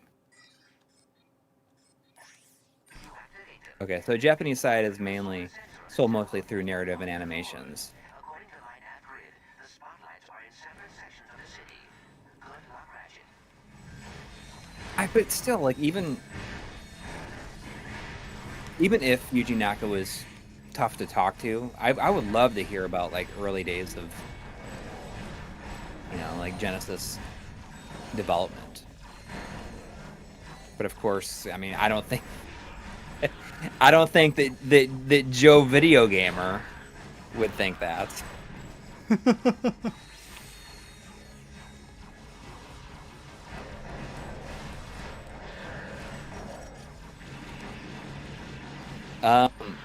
Interesting. Is it better than the Sega episode of High Score? Because I thought that was definitely the best episode that I saw. Yeah, Chris with $5 saying, I still can't believe High Score used gameplay from a Sonic ROM hack. Like, how does that even happen? Oh, High Score did? Yeah, I mean, it's like straight up like. What is? It's not like it's not even just like a ROM hack. It's like a completely like original level. Oh wow. And the thing is, they showed it for Chris when they talked to Chris Tang in it, and Chris was saying on Facebook that he provided like a nearly perfect playthrough of his run, the same like run that he did in Sonic and Knuckles to win the championship. Like he provided like direct feed gameplay of that, and they didn't use it. Wow. Instead, they use like a ROM hack that like that has a level. It's like not even, as far as I know, is it not even like a real level? Wow. That's unfortunate. Yeah, it's weird. I mean, he was definitely pretty frustrated about it. Well, one thing that, again, I've only seen the first episode. One thing that's kind of interesting to me is that they have all these scenes that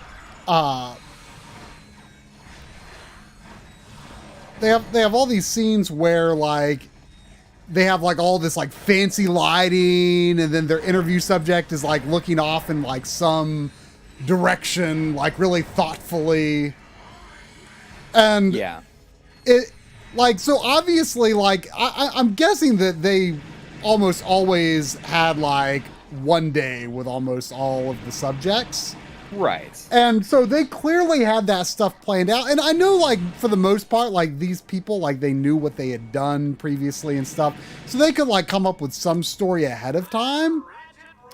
And I'm not necessarily saying it's a bad approach, but it, like, I don't know, like, something feels weird, like, about making a documentary where you are documenting something and you've already, like, kind of got the story, like, decided in your head ahead of time. Right. Like to me, like a documentary is like you shoot it, you talk to people, and then you find the story later. And that's how our stuff is. We don't know what we're making until we've shot it. Yeah. Like we know, like we have some ideas, like, okay, what to ask these people, but like it's not like our mind is made up on anything until we have the interview. I mean, like when we started Analog Frontiers, we like had a general idea of like themes and subjects and stuff, but like we kind of had like an idea for like what the various parts might be, but we didn't. What am I supposed to do here? But we didn't, like, the parts that I ended up selecting for ended up being completely different and irrelevant from what we originally envisioned. That was useful for coming up with questions and stuff, but yeah. Does anyone know what I'm supposed to do? Someone's saying press right. Oh, okay. On the D-pad. I see. By the way, I set the stream for low latency this time. Let's do an experiment. I'm going to pause the game right now.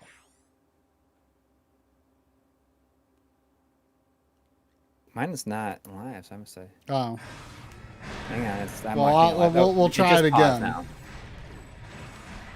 Okay, I'm going to pause the game again right now.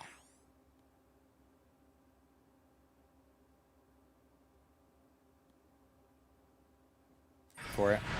Huh? There, it just paused. Okay, so better than it was with the normal latency at least.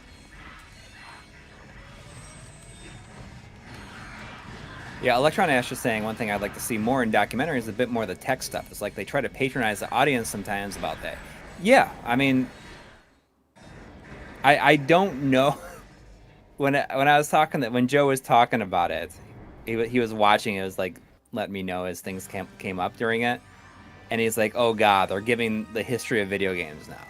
It's like, come on, do we like need to do this again? I mean, I tried to make Analog Frontiers very approachable, but like and that's something that I feel good about. Is a lot of people are like, "Oh, I can It's show this," but you don't treat the audience like they're dumb. No, like, you know, people said like this is something I can like, show my wife or show my friends that aren't really so much into gaming. Like it helps, convey like why we're interested in this stuff.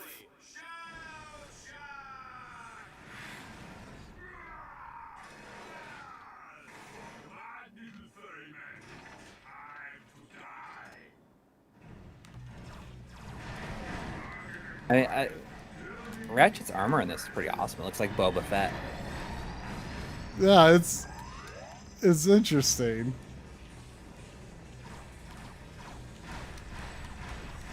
I mean, I would be curious to see how something like Analog Frontiers would do on Netflix. They probably. I think have it's a free approachable episode. enough for even if you don't really have that much interest in games. I think you can get something out of it. Yeah. But at the same time, like I tried to straddle a very careful line of making it approachable, but also like not boring for people who already know this stuff. I wasn't expecting that outcome. Ratchet has moved up in the rankings, surpassing Mustachio Furioso, Illustrasana, and Mailbag.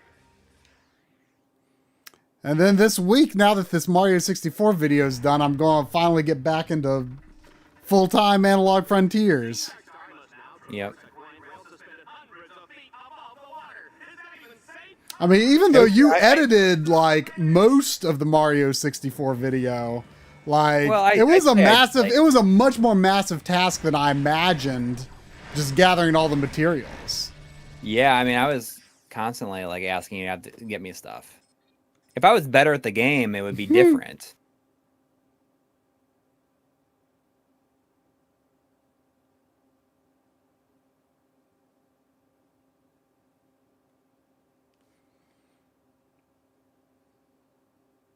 I had to, if we had to pitch a show to Netflix, what would it be? I mean,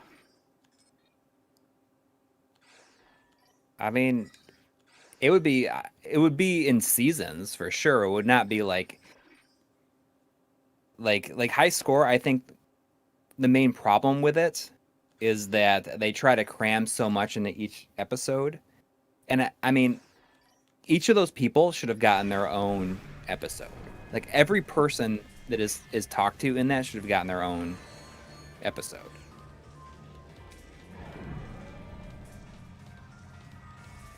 I mean, maybe the episodes wouldn't be as long. I don't know. I bet you they could probably get an hour of stuff telling these people's story. I mean, you look at Night Trap. Like I got 50 minutes out of Night Trap, and you would think that each person that they're talking to would have at least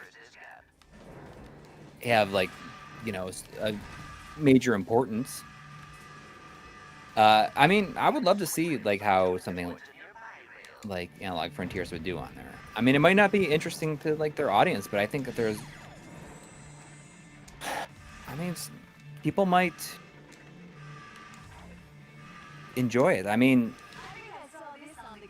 Voltar might have like that, like a lot of appeal to people out there. I bet would get a real kick out of them.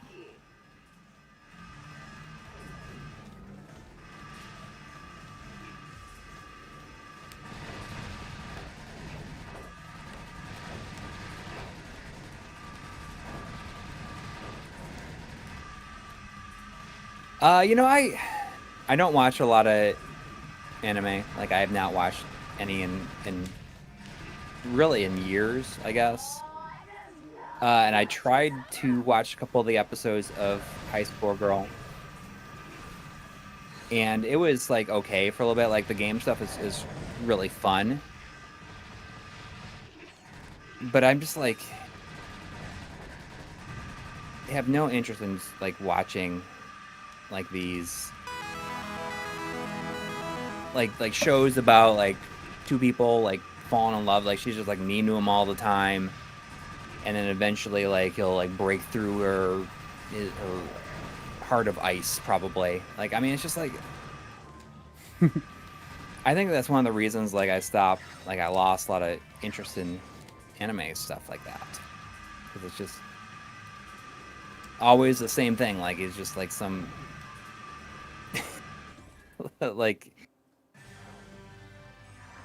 annoying all the time. We got $5 from EB Chill 2. Thank you. Saying Rogue One VR missions, probably my favorite thing from EA Star Wars. I think it's free if you have SWB Star Wars Battlefront or Star Wars Battlefront 1. Oh, is it like, can you play it with the PlayStation VR? I'm not familiar. Whoa. We got $4.99 from Brooks. Thank you. Saying bought a $40 GBA SP on eBay, hoping to consolize. Turned out to be an AGS 101. Oh, really? Needless to say, my mod plans are canned. That's, I mean, well, hopefully you can get another to do that. But yeah, that's a good get. And we got $100. What? From Zoom Dust Zoom again. Dust strikes again. Saying thanks, dudes. Got BVM geometry fever right now. So hard to get it perfect, even after Sam Pat recapped the boards. That's a bad fever to have. Yes, and it's just like important to realize that it's basically never going to be perfect. I think it's like the curve or the ribboning will always be there in just even just like a little bit. Yeah. On something that's like 20 inches. Well, thank you again very much, sir. You are too generous. I see Zoom Dust's plane emoticon, and I don't know. I think of it zooming away. Yeah. Zoom. Leaving that Zoom dust. Eat that Zoom dust. MT Gamer 25 is saying you can hold L2 for first person to zoom in with a rifle. Oh, okay. Oh, look at this little first person with the with not the rifle, but oh, look at this. That's kind of a neat effect. Yeah, Lord Execution is saying that I'll admit that the tropes of slice of life anime and romance anime is pretty ass for the most part. Yeah, I mean it's just like it's always the same old crap. At least in what I've seen, and it just made me not have any interest in it. Like the video game stuff is cool, but it's always like, what do I do? I can't talk to her and freeze up. Like I just can't. I don't know. Like I just can't do it. So I watched like 2 episodes. And I was like, it's annoying to me.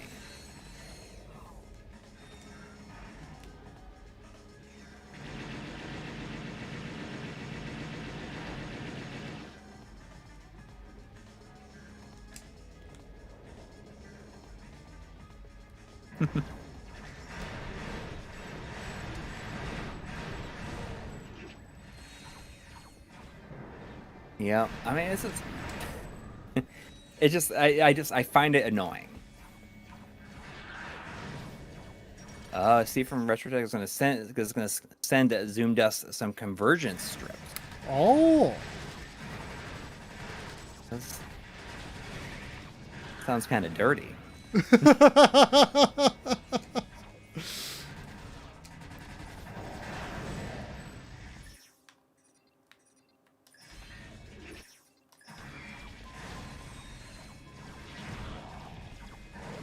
Christian Iverson is saying, I don't get people. They consolize handhelds and make handhelds out of consoles.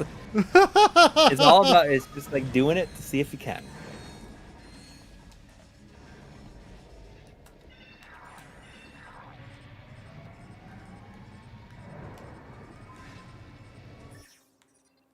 There's a 20 Mexican pesos from Eddie Lockhart. Thank you. Thank you. Saying greetings from Mexico. I'm a huge fan of your work. Well, thank you. Thank you.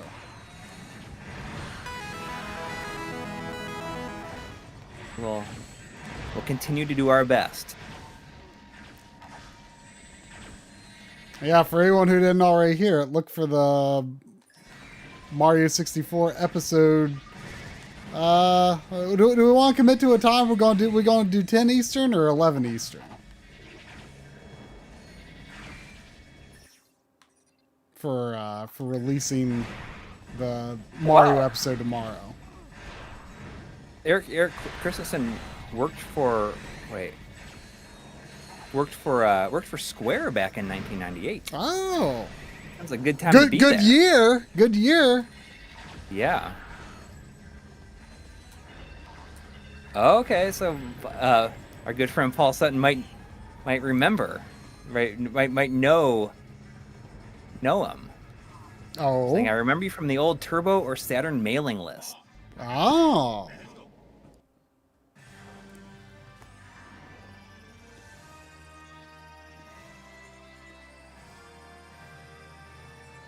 You know, and stuff like that. You know, the internet's is a small place at times. Yeah. It is a small place.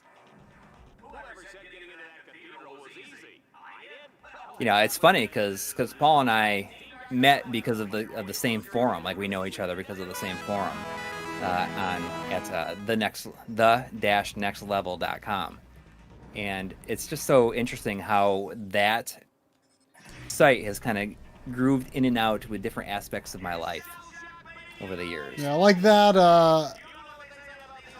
There was a guy that you knew from there who was in that Not For Resale documentary. Like, worked on Rocket League. Yeah. And, you know, when we were shooting M2, like, our contact for recording at the Mikado arcade was somebody that I knew from there too. I didn't even know until, like, we met in person. I was just like going around like shooting B-roll, and Coury was just like talking to this guy like so excitedly, and I just didn't really catch any of what was that you two were hitting it off so well. And then, like, after you're like, did you hear any of that? And I'm like, oh, what was it? He's like from this forum. This guy in Japan. He was like from St. Louis or something though, when like back in the day. Yes. Yep. We got $5 from Skylight House 11. Thank you. Saying, love collecting consoles and games, but feel like I haven't used some consoles in years. What will be a good game series to play in multiple consoles? Like something that like goes across multiple systems. I mean, I guess it depends on whether you're talking like, you know, I mean, I brought up earlier, but like, you know, play the Ape Escape series, you know, that'll take you PS1 and PS2.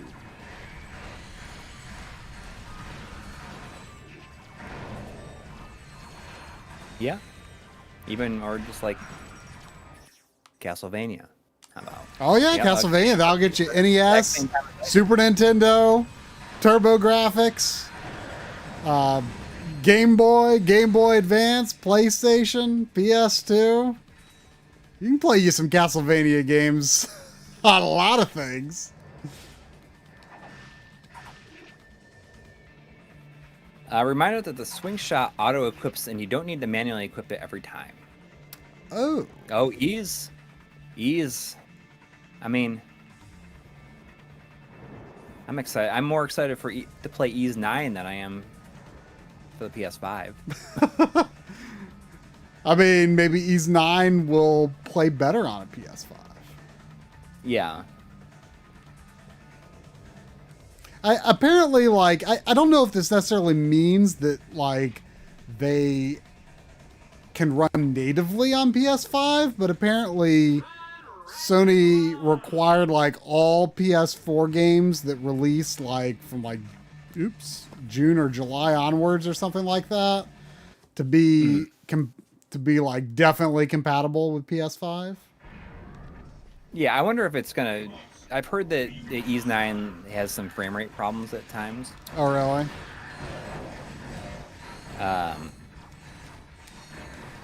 I'm more optimistic about the frame rate improvements with the Xbox backwards compatibility, but I'm cautiously optimistic for PS5 improvements with PS4 games. Mm-hmm.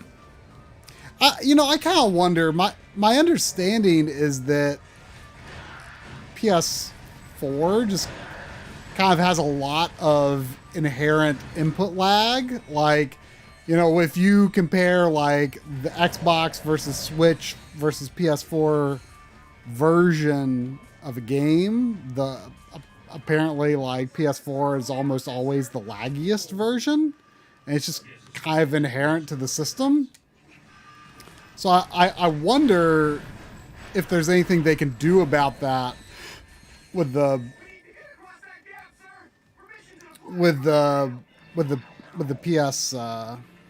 PS5 backwards compatibility. I mean, it's not anything that like I've ever really noticed. Although I have kind of like stopped and wondered, like, could that be part of the reason I was having so much trouble with Mega Man 11 when I streamed it that one time? Maybe it was more than just the fact that it's a hard game. I don't know. Eric Christensen, which Ratchet and Clank games did you work on?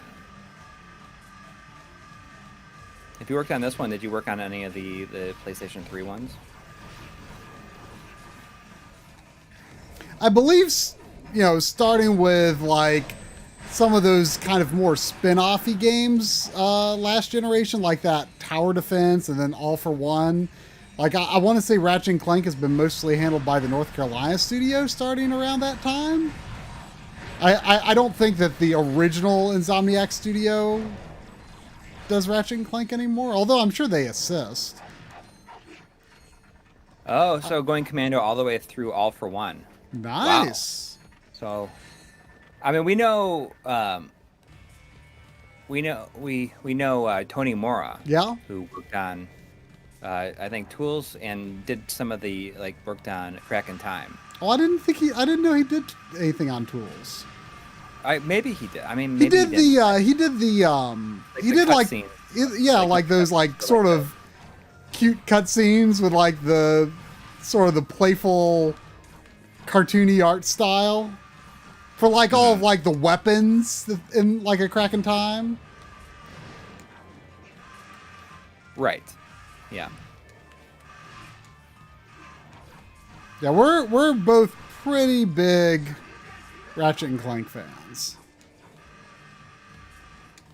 I mean, I feel like there's not a lot out there like it, where it's this like fun, playful shooter. You don't really get a lot of that anymore. And like the fact that like you can see bullets and like dodge them, like dodging becomes part of the gameplay, whereas like with most modern shooters it's just, bang, instant hit.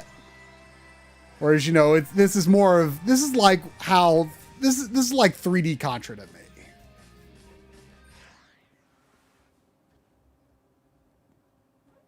I have not seen any speedruns. Yeah, I don't think I've ever seen a Ratchet speedrun.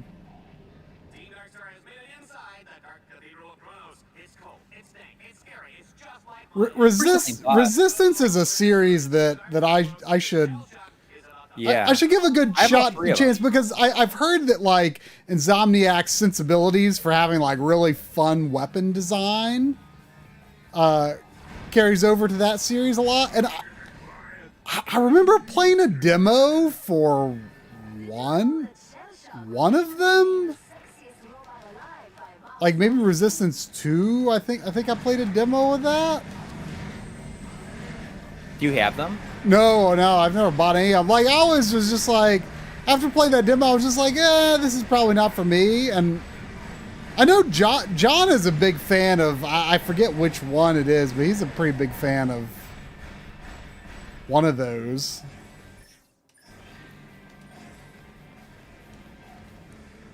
It's definitely something I should, like PS3 just like is not like a huge priority, I guess. Being the immediately older generation.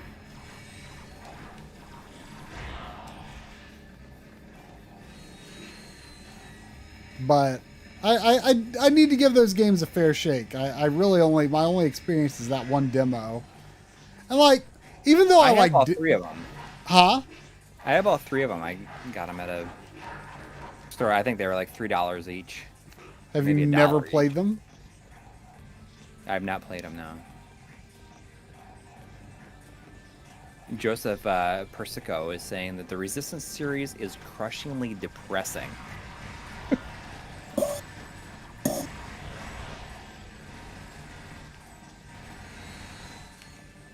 Oh, I'm trying to shoot my robot. Just noticed there's a boss meter. I never noticed that before.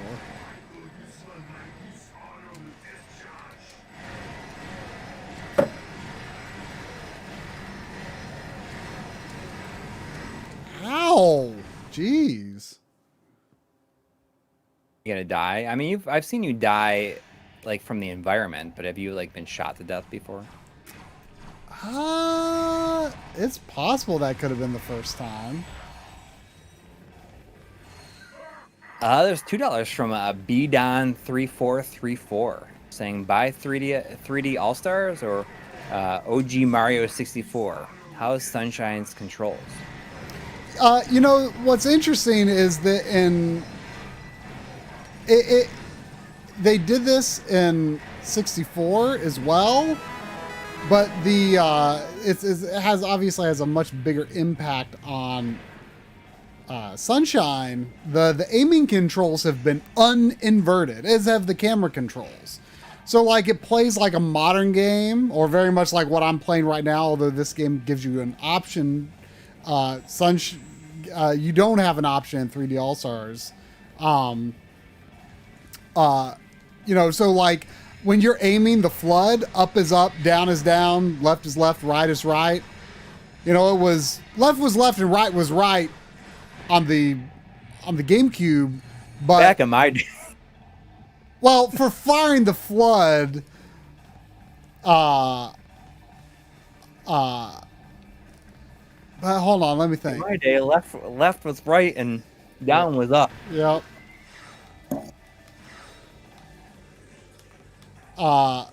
It makes me a lot more open to playing it. Oh, playing it on the collection. Yeah, I mean they uninverted it. So in It's weird they 64, don't give you an option though. right? But I don't think it affects swimming controls. It does not affect swimming controls in. It does not affect swimming controls in 64. So I assume it does not in Sunshine either.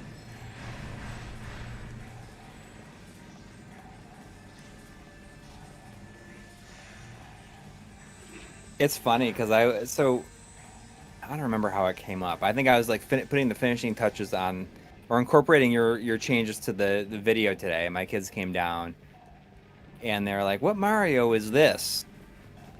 And You're like got us 64. this whole thing about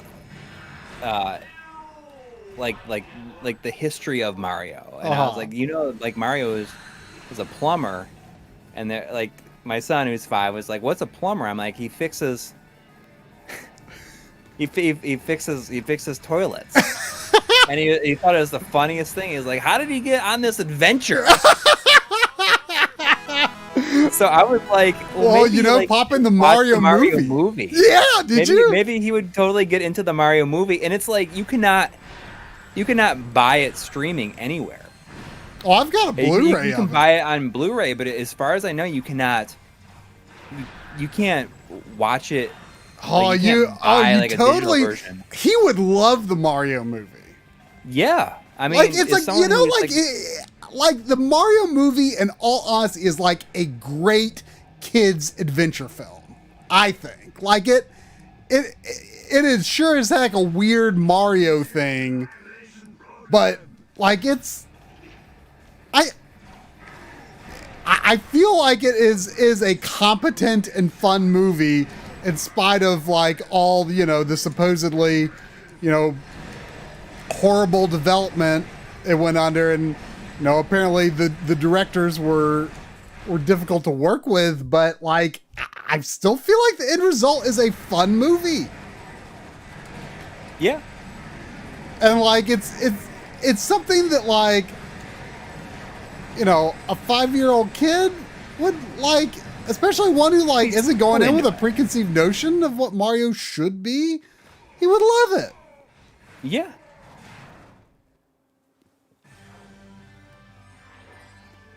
But I mean, I'll have to find a version to download so he can watch it, because I would totally buy it on digital, on streaming, just to have it around, You should just buy a Blu-ray of it. Yeah. It's just like on the TVs that he watches. Oh, you can't really play a Blu-ray Blu-ray kind of easily. It's just like we had a little discussion about this on Twitter the other day, because I was looking for a specific movie that was not, as far as I knew at the time, was not available in HD. And it turns out that it is on iTunes. But that's it. But there's not been any HD version released on disc. But I barely ever buy movies on disc because it's just way more convenient for me to watch stuff streaming. Mm-hmm.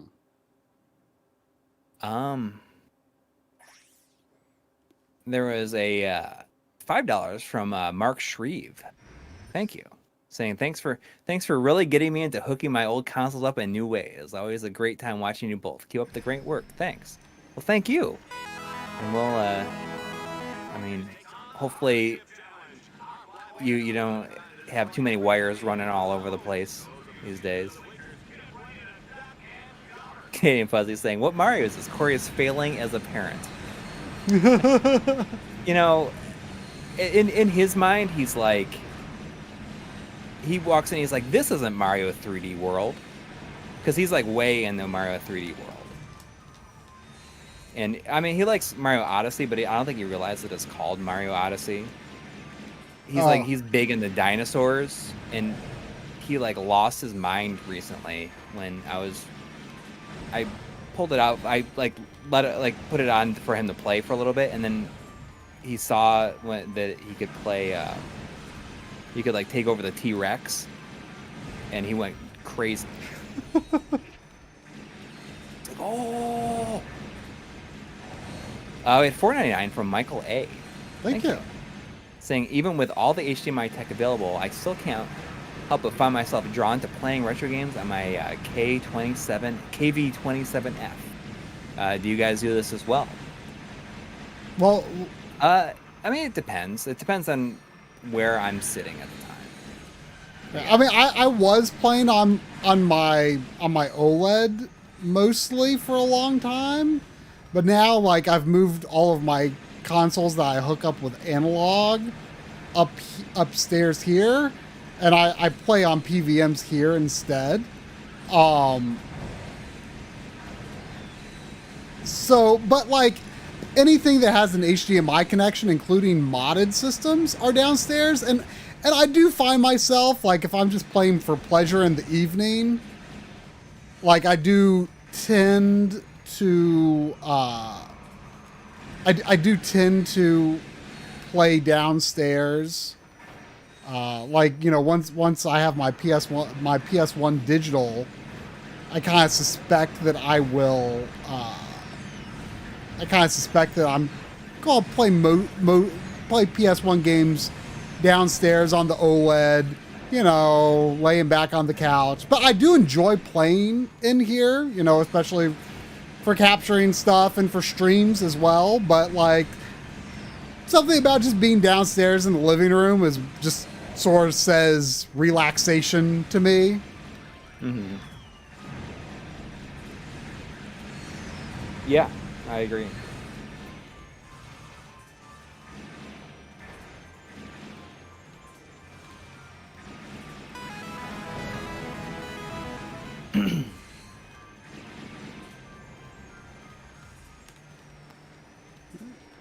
Oh, someone fell down there? This is kind of a neat $1 vehicle. donation from Bag of Schmidt. Thank you. Saying, I know it's probably way too early, but are you planning on doing a video about the next generation consoles and try against them? We probably won't do anything on the next generation consoles, but we'll probably do our favorite games of this generation. Yeah, if we have time to pull it together, I think that we will. I don't think it's going to be that hard. I mean, that's what we always think. Yeah, but I mean, just think it's fun because you look at, it'll be a nice juxtaposition to put up against like the first one that we did. Yeah. It's going to be a lot different too, because like that generation, like we really kept up pretty decently with like AAA type stuff. And this generation, we're more like, Monster Boy was pretty good. I feel like Monster Boy is probably my favorite game of the generation. So, you know, if John and I have talked about it, that I think that it's probably it's way up there. I mean, I haven't really started to put my list together yet, but like I feel like off the top of my head, like for one, assuming we're counting Nintendo stuff, since Nintendo is like kind of a little off generation at this point, considering like Wii U and Wii U was around, plus like you know, several years of Switch already, like I guess we'll count Nintendo stuff. I mean, it's just kind of staggered, you know, a little bit. Yeah. But like, if we do, I feel like Breath of the Wild. It might be Breath of the Wild, but like not counting Nintendo. You know, without looking at my collection, I feel like it might be the Resident Evil 2 remake. Like, I really love that. Like, it's so good. I mean, I can see that, but I feel like Switch would be left out because I feel like Switch is going to be part of the next generation. I mean, because it's been around for 3 years, almost it 4. Doesn't matter. Like, I feel like it's like Wii U, PS4, and Breath of the Wild still counts in that case. That's true. But did you play that one? I didn't, but I own it. Oh. Well. First of all, it's like I never seen the 360 Wii PS3 video. It's only 17 minutes long. That was like our longest video. Oh, it's horrible. Oh, it's so bad. It's pretty bad. But I feel like it would not be able to include the Switch because Switch is still the thriving machine. Well, sure, but I mean, the thing is, like, the generation, so will be the PS4 and Xbox One for a little while, you know? Like, the generation lines are so blurred right now. Primary focus. I think it's got to be the Wii U, PS4, and Xbox One. Whoa. We got $5 from Axiom. Thank you. It's a really cool avatar of a close-up of an eye. I managed to pre-order an NT Mini Noir. Did you grab one? And if not, would you be interested in borrowing mine for a video highlighting the updates? We did not get one. I'm not sure if we will be able to test one ahead of time. I mean, it's certainly something that was... I gotta get this PVM done soon. What just happened? Well, it was doing that thing where it was shutting down, but it wasn't coming back on. Oh, geez. Yeah.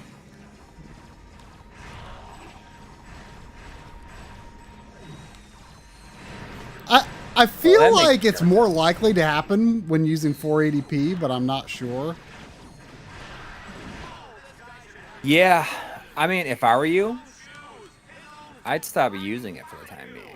I know. I mean, I'm a little nervous, but like, how long? Because I think about how my friend had a 20L5 and it like had a problem where it wouldn't turn on and it like caught on fire. Oh yeah, you told me about that.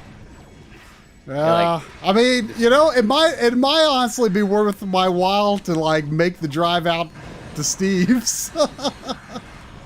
oh, totally. You could just like, you should totally do that. I mean, it's longer for me than it is for you, but yeah.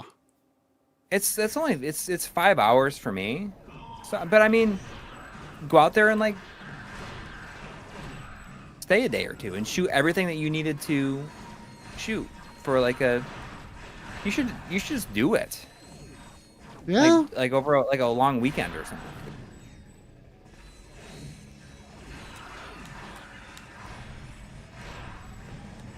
And yeah, Aaron Walsh saying, yeah, don't play around with that. Yeah. So I would not. I would, after the stream, I would take it and I would just turn it off and I would unplug it. Yeah, I probably should. I mean, that was the worst thing. In the past, it's like just done this thing where it just like shuts down and then just like immediately comes back on. But like it was having trouble firing up at all just now.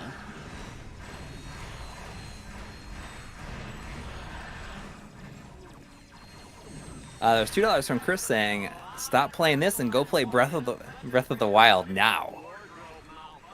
I mean, I have played. If there was any confusion as to whether we've played it, we have. It's very, very good.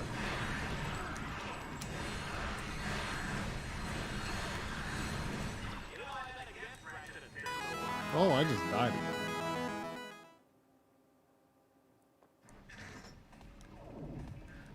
Okay, do behind the scenes vlog of your trip. We got a $1 donation from Bagger Schmidt saying my philosophy is Gen 8 is Wii U, PS4, and Xbox One, and Gen 8.5 is Switch, PS4 Pro, and Xbox One X. Series X and PS5 is, and whatever else is next for Nintendo is Generation 9. So yeah, that's a good way to look at it. I've never really liked numbering the generations, like mostly because I just can't keep it straight in my head. What is associated with what? I'm gonna go fill up my water and use the bathroom. I'll be right back. Well, I was actually thinking about maybe. Well, I don't know, because I was thinking like, no, I should probably turn my 20L5 off. I don't know. Oh, now we made you nervous. Yeah, well, you know, I mean, I'm playing in 480p, so if I'm going to continue playing this game, it would have to be on this monitor. Right. I mean, I could switch to playing. I mean, I could turn it to 480i, but you know, if you want me to continue streaming, maybe I should switch to the Olympus monitor and play something in 240p or 480i. I don't know. Yeah, you could switch. We had a $5 donation from Ben Brody saying, I met Coury the other day at Kroger. It was okay until he punched me in the face after I said I liked the PSG Fancy Star music over the FM sound. Listen, sir, that was not me, because I would say I would give you like a high five. You do like the... Because I totally agree with you. You know, I saw Scepter Sever say finish the stream. And, you know, technically we consider like 11 o'clock like the end of the stream. So yeah, switch over to something else. But I mean, that makes me nervous about your PVM. I know. Like, I mean, I've been worried about it, but like,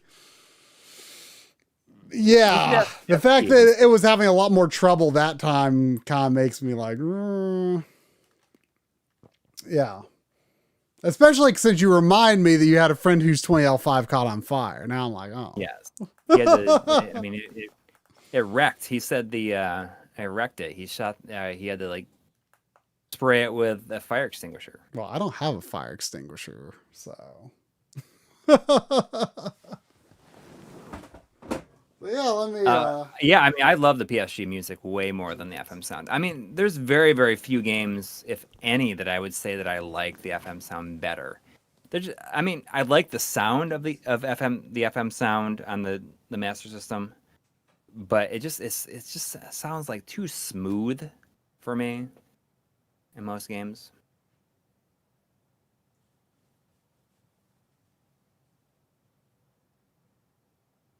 I don't know. $2 from Dustin Kramer asking, favorite gaming snacks? Well, I don't eat a lot when I'm playing games. I drink a lot of water lately, but that's about it. I don't know. I like beef jerky. Does that sound? Is that a good answer?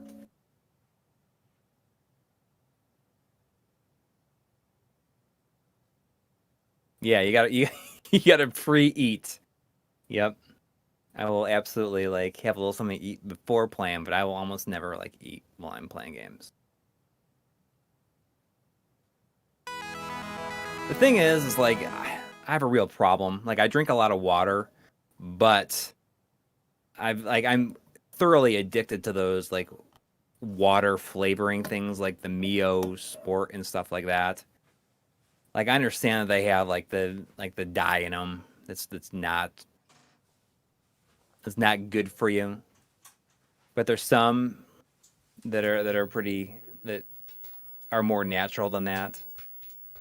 And I drink a lot of water. The amount of water that I drink is so much more than I used to, and it's because of those. I mean, I drink these cups. I don't even know how big this is, but this is a big cup, and I drink like 6 of these a day now.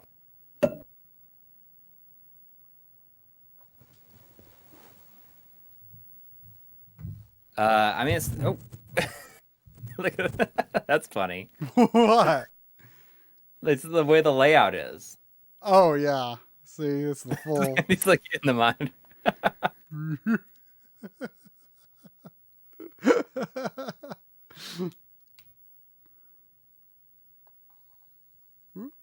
Wait, It would actually work really well if why you did is that. Sandals. Why is this cropping weird? What the heck is up? Gaming Blows is not over. Tries PVM did something weird, so he's afraid it's going to catch on fire now. Wow. I mean, I have been thinking lately, I wonder if I could damage it by. You did know someone with a 2005 that caught on fire, though, so, you know. So I'm just switching to something 240p since I was playing that in 480p. Yeah, I mean, I just barely drink non-flavored water anymore. I mean, I don't know if that's a really bad thing.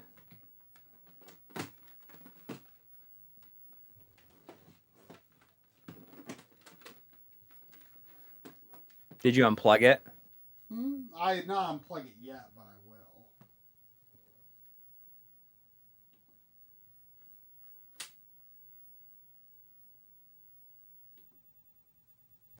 I mean, it's not like I just dump a ton of that flavoring in there.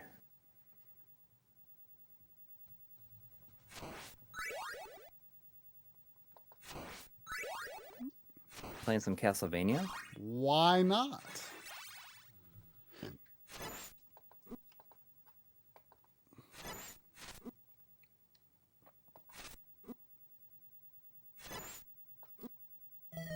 I mean, there is a specific kind that does not have it's all natural. And it's good. Nature can kill you. Alligators, man.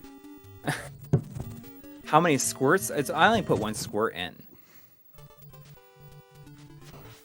I mean, I drink just plain water constantly. Drop the name and flavor already. Well, I like the Mio Sport, and probably my favorite kind is the purple kind. I can't remember what it's called. But they're these little teardrop shaped things. Do your PVM Do your PVMs have cysts? PVM caps have cysts. I'll ask Steve to check for me. Jonathan G with $2 saying Coury's a LaCroix boy. You know, I did eat it or drink a significant amount of LaCroix for a long time, and a lot of people really hate the taste of LaCroix. Or that it tastes like nothing. Yeah, LaCroix. I do not like LaCroix. There's I like it. Like if I either drink plain old water or if it's flavored water, like it has to have some kind of sweetener in it. Because like LaCroix, like as far as I can tell, ain't got nothing. And it's just something about carbonated water, like even just like seltzer water, like just having flavoring in there does not make it not seltzer water to me. Like I like it. I liked it, but I mean something about, I don't drink it anymore. I drink regular water with this stuff in it. But something about carbonated water is just like gross to me, and it's I don't understand why, but it is. And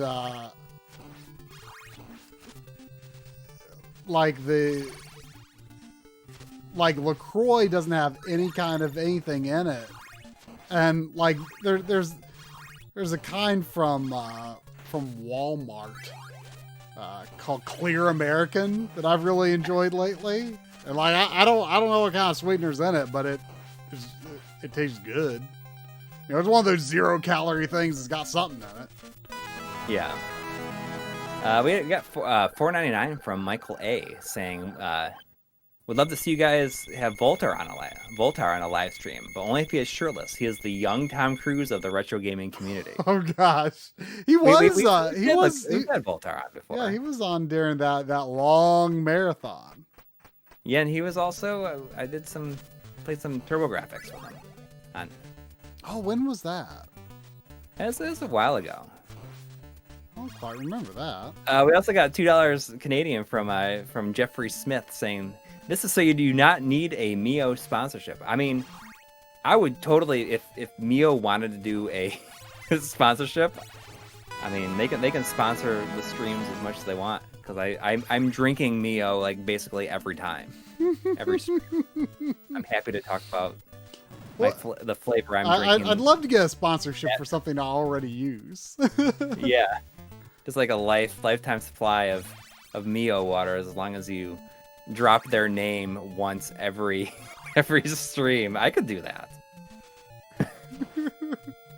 I'm not above doing that. So if anybody here works for Mio, just let me know.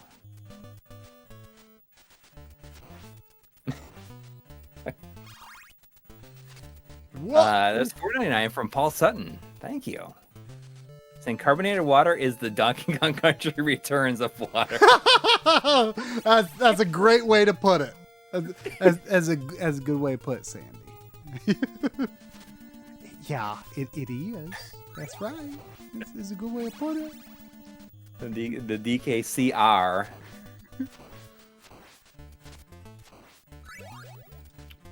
and like carbonated water with sweetener is like the tropical freeze of you know, it's like it's not the same as proper soda, but but you can drink it at least. Kay Herlin is saying do you guys not like Donkey Kong Country Returns? I am an infamous hater of Donkey Kong Country Returns. It is so off. I mean, Returns or Tropical Freeze is off too, but at least it's got like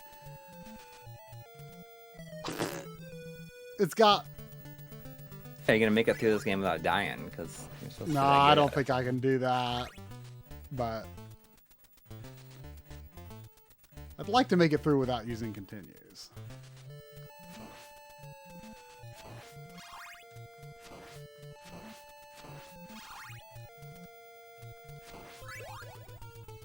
So my kids start in-person school tomorrow.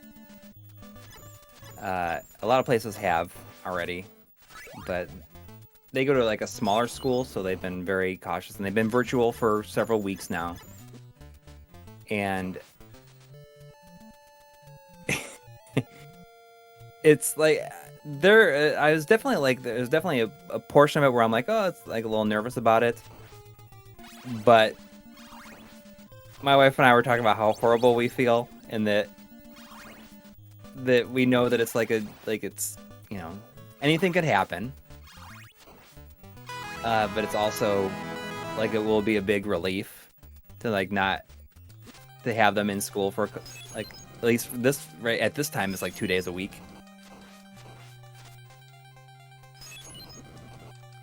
I mean, it could not have. There's a lot of precautions. I mean, they had the classes split up, so I think it's gonna be totally fine. But it's such a weird thing. It's like we feel bad, feeling like this could not happen at a better time. Like we're ready for this to happen to see what happens. I can imagine it's tough. Yeah. You know, I finally started playing the new God of War a couple of days ago. And like I kind of wonder how you would react to that game, like, because like either like you could relate to it very strongly and that would make it more impactful for you, or it's just like too real. Like the kid is just like constantly asking questions, and literally like Kratos says, "I do not know," like so like many, around. like so many times. There's a meme going around. I'm not sure if anybody saw it, but there's like this meme going around. I mean, I saw it like on a friend's like Facebook saying like once I became a parent, I understood that scene in Return of the Jedi where Yoda gets so sick of Luke asking so many questions that he just dies.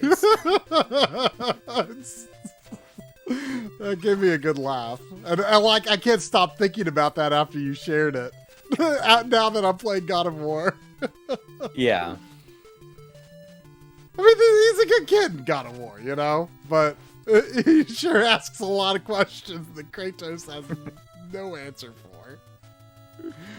And mostly, like, Kratos is, like, just so checked out of, like, he, like, barely knows anything about, like, Norse mythology, because he just, like, obviously his past experience has made him just be like, I don't care about this stuff. Everything is bad. Like, so it clearly makes sense in like the way it connects to the other games. No, it really has, like, I mean, like, characters have been like, I know what you are, and I know that you have a past, but nothing yet has really spelled it out. I mean, so far, like, I kind of don't know if it's really going to be addressed, and I don't want to know. No one say. Keep spoilers out of the chat.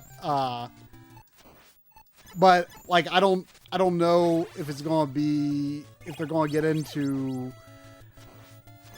how he got there, how he came to have another wife and kid and Norse lands.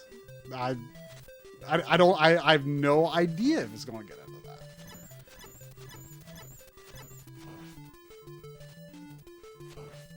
Like it, you know, it clearly picks up like after he has been living this life for, you know, a pretty long time.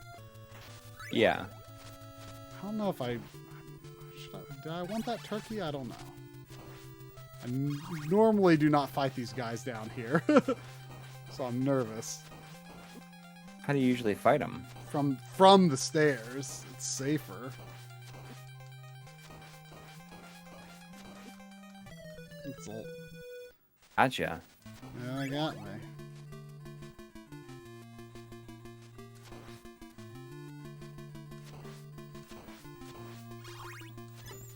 Saturn replacement shells. Scott Snyder saying, "How about those new Saturn replacement shells? I can't wait for the smoke one to go up for sale." I haven't seen anything about this, but I really like that Dreamcast shell that Voltar used in his Dreamcast video.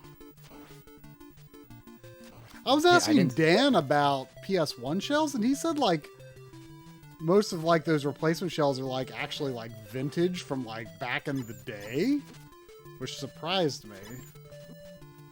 And does that mean, is that a good thing or a bad thing? Well, they're expensive.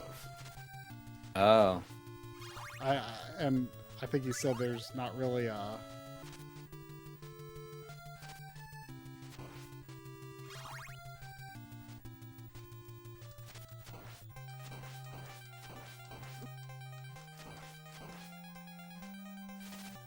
How do you get them from up there now? I probably made a mistake. I made a mistake. A little lab practice.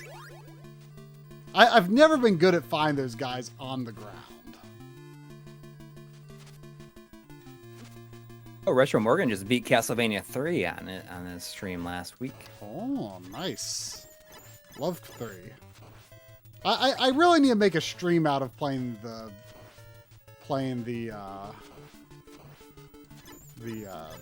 my Famicom card. Although I know it'll make Ace very unhappy because I'll be playing on a AV Famicom. Oh, okay. Which I did not know until relatively recently. The expansion audio is too loud, so certain sounds are not mixed as well.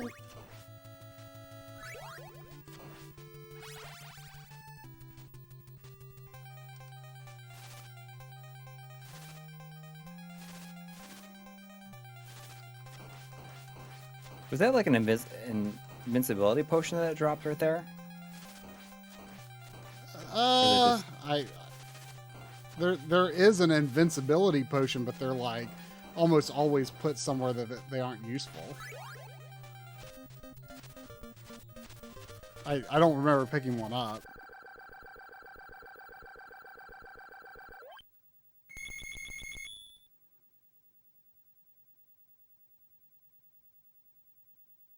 Yeah, I gotta mod my top I remember talking to Ace about audio. fixing expansion audio on the AV Famicom a while back. I forget what he said.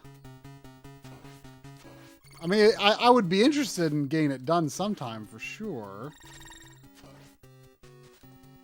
Whew, that was a risky jump. This level is difficult. Like I've never really felt super good at manipulating like the movements of the fishman. I'm looking forward to seeing the second season of the show. It's cool that it like how closely it seems to be to the third game. Like I wasn't expecting like the. Well, it's not just the third game. Weirdly enough, it's also well, Curse of Darkness. Curse of Darkness, because it takes place at the same time. It's right, but I mean, what's cool about that is that, I mean, that's how they are in the game too. Someone was saying earlier that apparently the person who like directs the show is like, never played the games. Really? I like very briefly when I was looking through my unfinished games on my backloggery today, I very briefly paused and considered Curse of Darkness to stream tonight, but I did not pick it. That's a game that I have started twice and I've not finished Lament of Innocence. I'm doing so. I need to be better at this level. Lament of Innocence I like, but it how long is Lament of Innocence? Oh, not long. I mean, is it pretty easy too? I guess so. I don't remember it being especially difficult.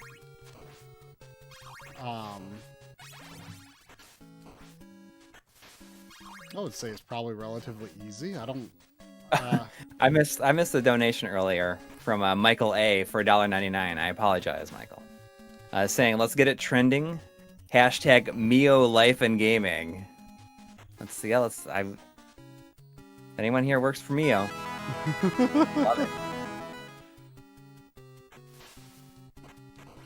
The other one, I think it's what's the other one that I like? It's like Stirve or something like that. Or it's like, I can't remember what it's called. My mom likes using like little flavored things to put in, like, you know, like a bottle of water, but like regular water, not like carbonated water. Well, I guess that's what you're doing too, regular water. There's also $2 from Jonathan G saying, pick one console/TV for a desert island. Original. I mean, my desert island console answer is always Super Nintendo. I don't think it's necessarily my favorite system, but I think it's the one you can get the most mileage out of. I feel it's the most essential system. I mean, a lot of that, like, I agree with it. I feel like if I was gonna pick one system for a desert island that I feel like would have a library that is varied enough. I mean, in some ways, I'd probably pick the PlayStation 1. Yeah, I mean that's PlayStation 1 and Super Nintendo would. I would miss having access to as many 2D platformers, though. I feel. For sure, a lot of RPGs to play, although, you know, probably a lot of not amazing ones too.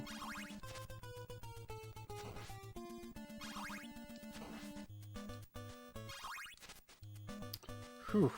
I don't know how confident I'm feeling on the creature.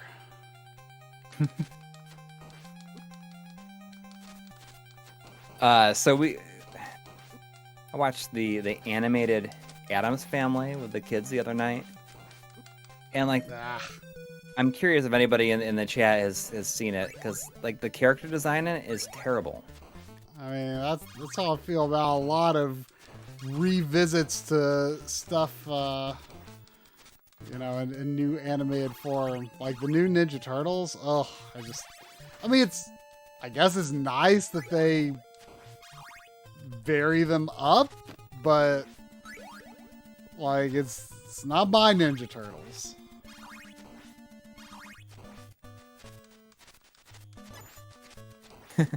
Vanessa is saying a question about the desert island question is, can the GameCube have a Game Boy Player attached?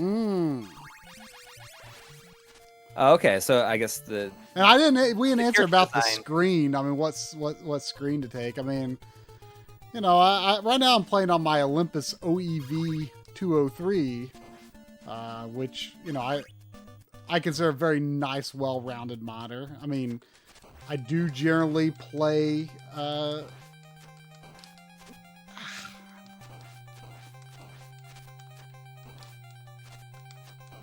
need to concentrate here.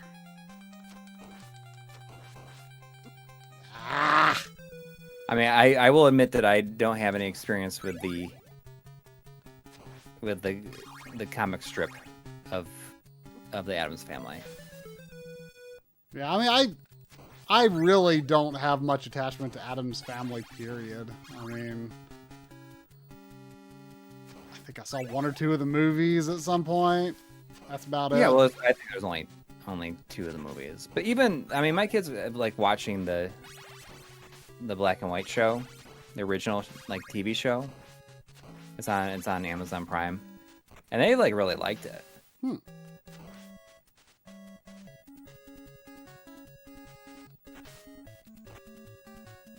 I feel like I was, you know, like, even as we were coming up, like, celebrating our 12-year anniversary, I was talking to my wife during it.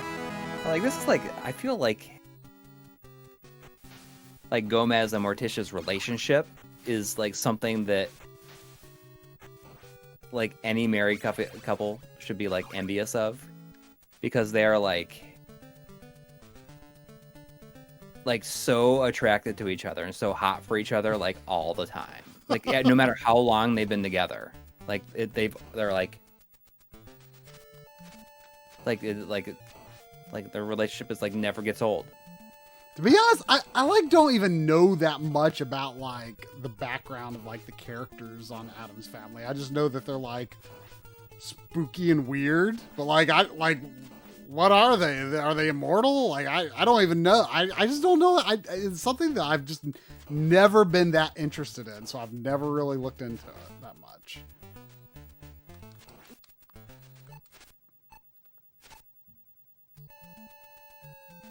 I mean, it's more funny than anything.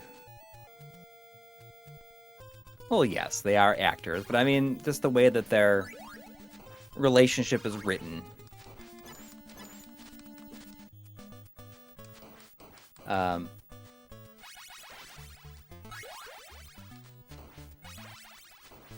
Sometimes you can get We got $4.99 from Paul Sutton.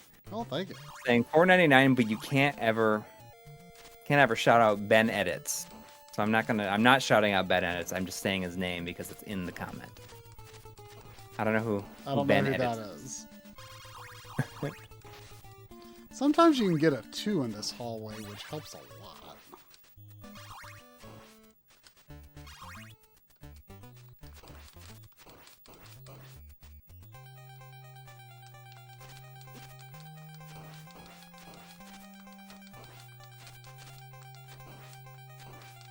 The reason I was just thought about it is because it was interesting that the animated movie tells about like their origin essentially. I was like, you game over? I've game overed a couple of times, but I killed him, but he killed me.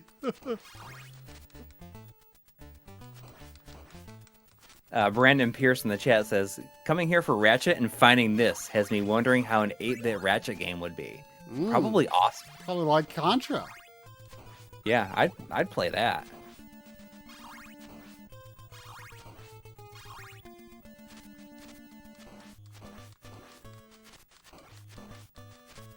I'd say Addams Family SNES.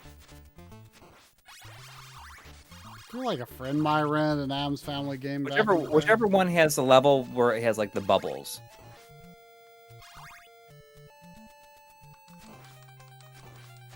That might be Addams Family Values. I just remember the level of the bubbles having like music that I liked at the time when I rented it from Movie World back in the day. I used to be relatively consistent on this boss, but it's always made me nervous.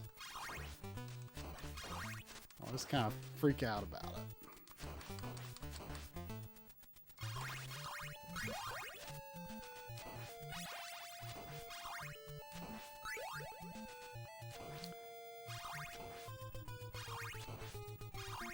I wish I could get that meat after this second bone snake, but the snakes respawn. Oh, the bone snake. I thought you called it a bone steak. I wish I could get the meat after that second bone steak.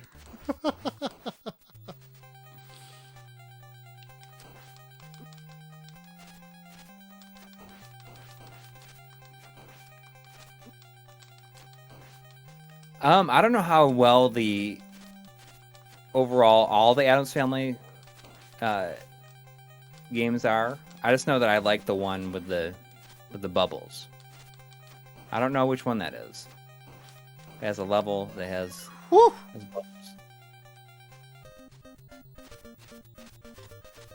Yeah, Mr. Adon has his new aluminum cases coming out soon. It's time for me to make believe in the Mr. Ownership. I'm probably gonna upgrade mine to one of those sweet looking aluminum cases.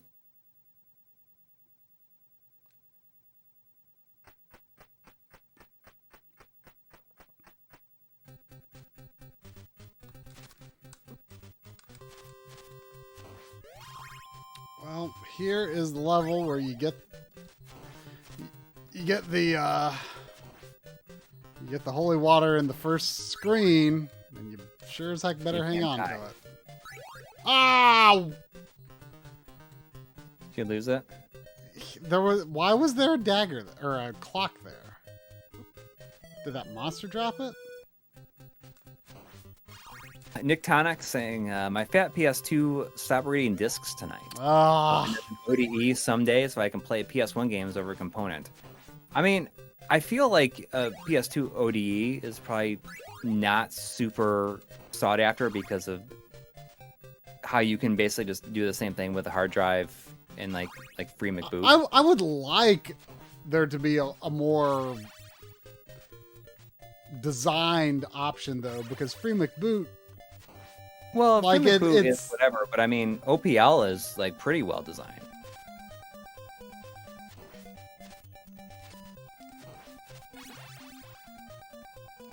But I mean, there's still a lot of incompatibility, isn't there? I don't think so. And now they have that whole other thing where you can, like even for burn games, you can patch them to just work. But yeah, my original PS2 doesn't read discs anymore. I've got a stupid number of PS2s.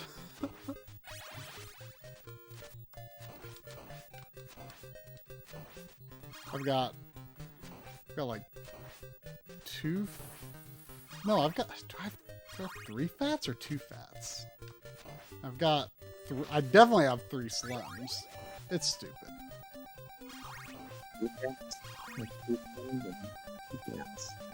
I don't know. I have one Japanese fat. You're kind of roboting on us. Me? Yeah, you were getting very fuzzy for a while there. I don't know why. Okay, there is. I tried to. I thought I changed it. I had my candles as an axe. the NAS set up to back up stuff to Backblaze like at 3 in the morning. Or it used to be at midnight, but I thought I changed it to 3 in the morning. But maybe I didn't save the changes because I think that sometimes it like checks files against the Backblaze backup. Backblaze is like a thing that I use to like back up our final files, like in an off-site backup. I was doing it through Dropbox for a long time, but I decided just to go with Backblaze.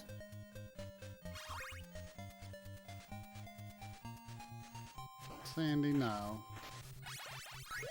Yep, I must not have applied the time here. I'm gonna change it to.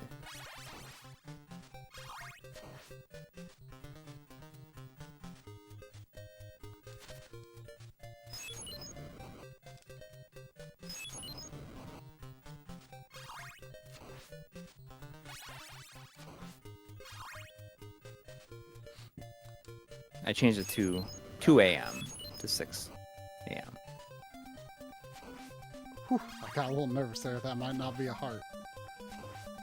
Backblaze, it's just very convenient. Like I said, I was using Dropbox for a long time, but Backblaze is better because it's ultimately probably cheaper. Let's just see. And we don't. It's not like we're backing up like all of our footage or anything like that. When is our Mr. video gonna drop? I mean, I feel like there's like so many things I need to do and not enough time lately in which to do it. I think the kids being back in school will hopefully open up a more consistent ability for me, especially since they've been in school. Like it's not easy to get a significant chunk of time.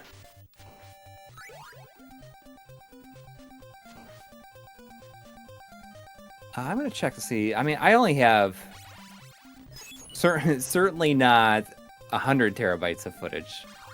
Although I should probably upload all of our raw footage to it, just to store.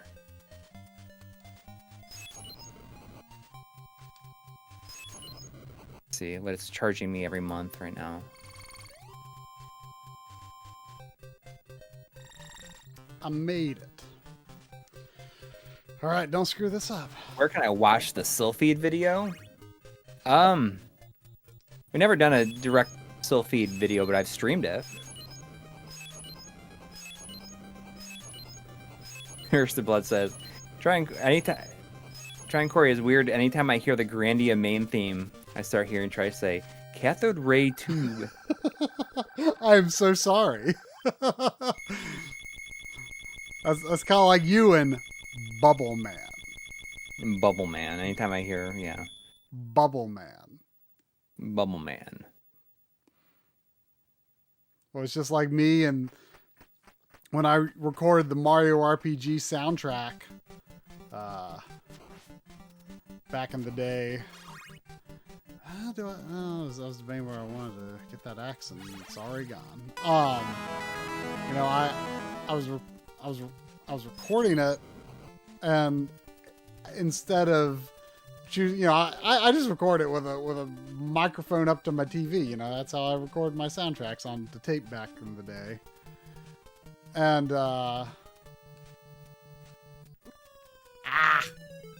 I've never been good at these bats. One of my favorite game tropes is when, like, a full level boss is just like a normal enemy. Later.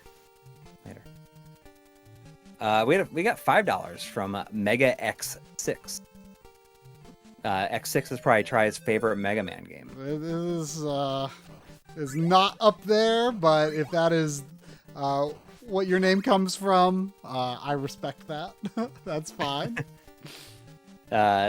Saying, I love that you're playing Castlevania. The Konami collection is one of my most played games on Switch. Ooh. I will definitely buy the physical copy of that. Yes, for sure. So the Contra one will come afterwards. Even though, like, I'm pretty sure I have access to everything that's on it, but it's just a good thing to have. Yeah.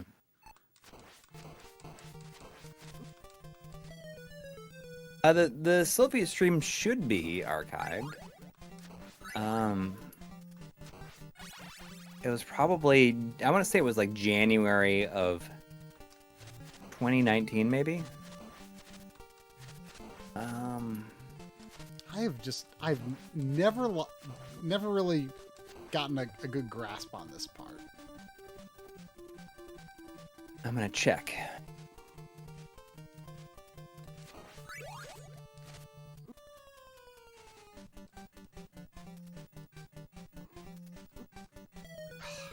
Sandy, I can't do it.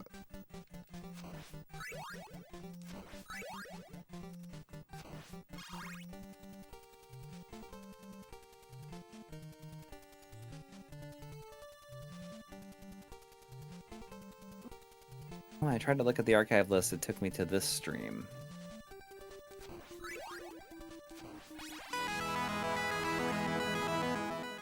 Just view the full playlist here.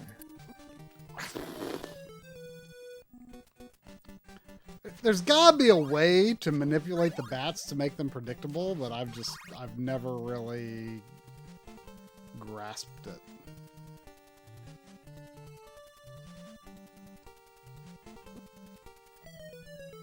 No, Sandy, not right now.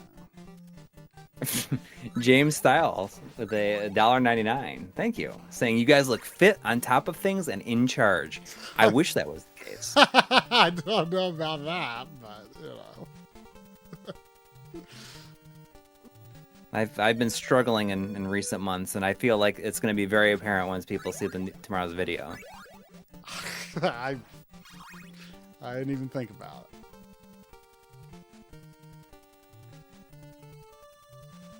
Yeah, the stream is on there. It's still feed on the Sega CD from 1/20/2019.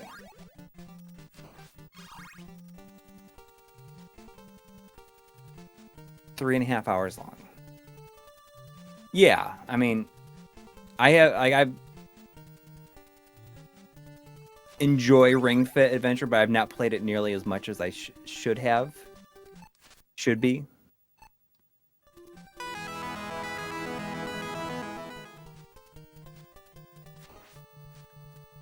There we go. No, I just have to go through the We got rest. $1 from Warren Hokie with no message. Thank you. Thank you.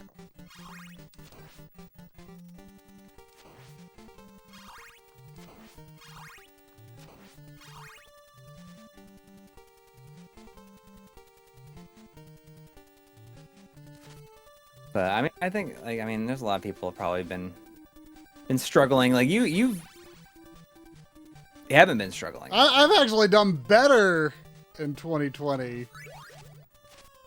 Just, less likely to eat anything out, I mean, I still get carry out, often, but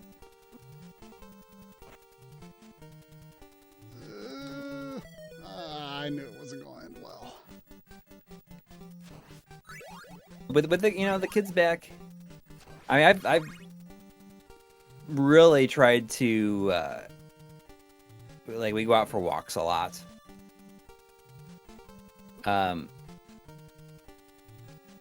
very happy that we moved when we moved, because working living around here in the new place is there's so many more places to go in terms of just enjoying nature. I've been really enjoying that about it. I sometimes miss aspects of living more in the city proper, but it's okay. I'm very happy that we moved to the house that we moved to. Did you ever start that thing you were going to do with your kids with Pokemon? Yeah, I mean, I tried it, and it didn't go very well. Oh, really? Yeah, it was probably a bad time for it.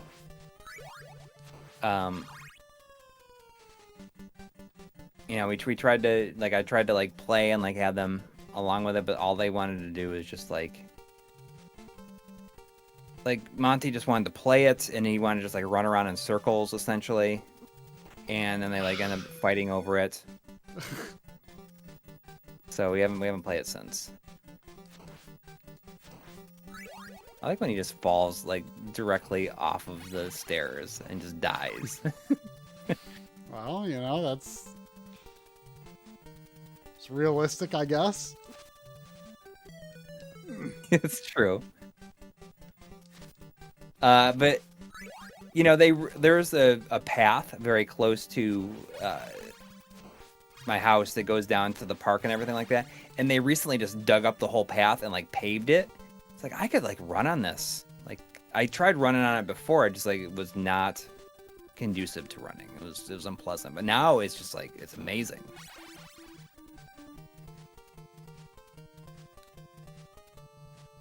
So maybe I'll do that.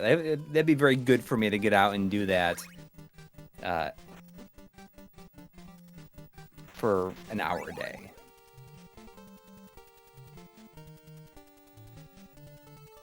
I mean, I think back before starting the channel, I would run why did I jump like that? 6 miles without stopping.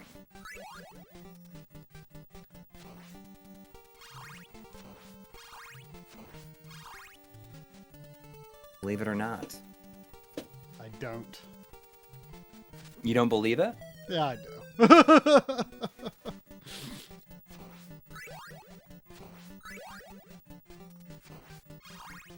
I don't know, but I've been trying a different approach to eating.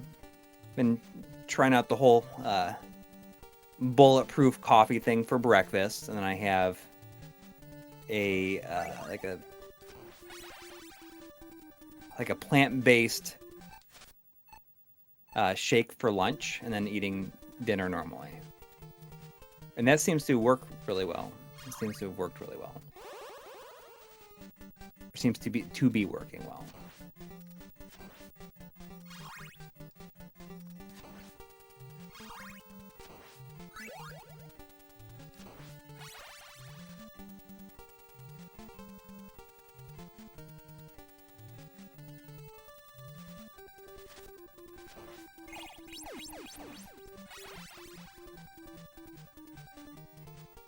Yeah, I'm definitely aware that because you have your whole day to be having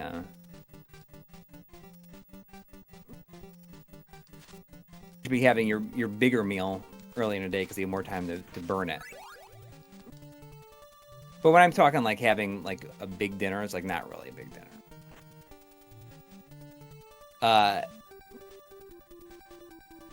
My wife signed us up for this thing called the Misfits box, where it's like Made it. like cheap vegetables that you get like shipped to you like every week, I think, every month, and it's all also cheap because it's just made up of all the like the kind of slightly deformed vegetables. Oh, I think I've heard of something like that. So it's like stuff that they can't like really, they feel like they can't sell.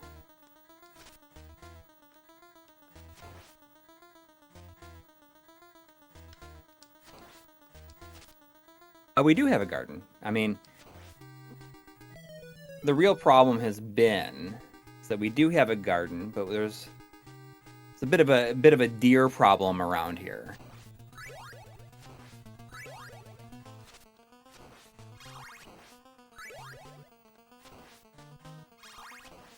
$5 from Eric Schussler saying, recently watched the Long Island Retro Gaming pickup video and thought try his copy of Rastan coming back home was super bittersweet.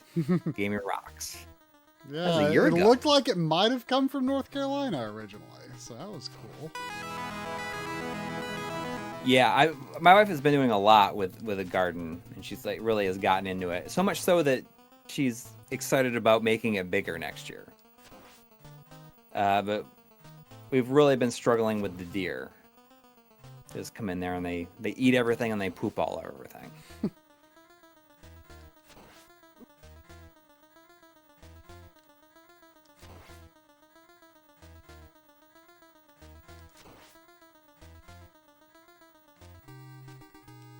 Yeah.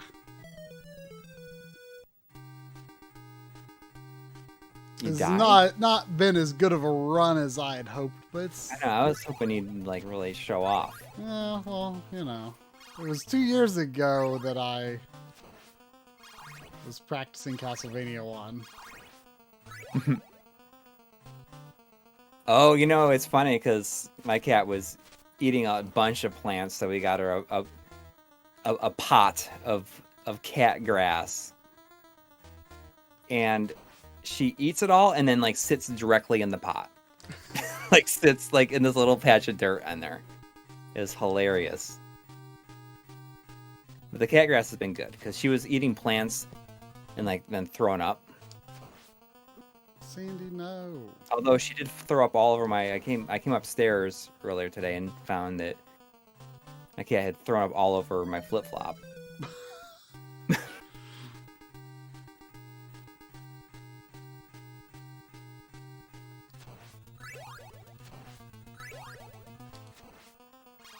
Stop staring at me. Is cat grass not was it at some point not legal?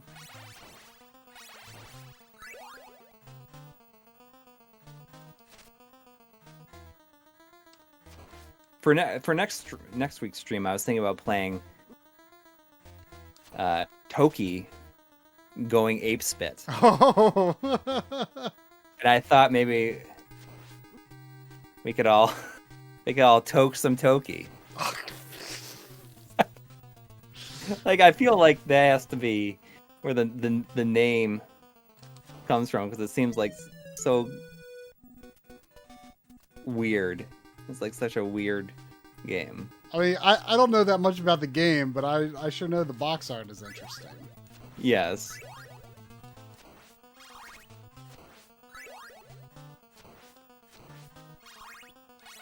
All right, come on. I gotta get my crap together. I can beat you, Dracula.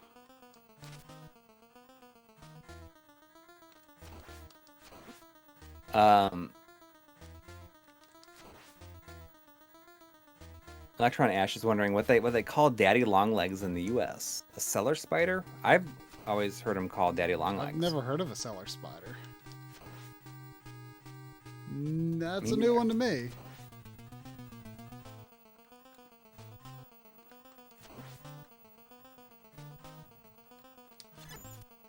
Sandy.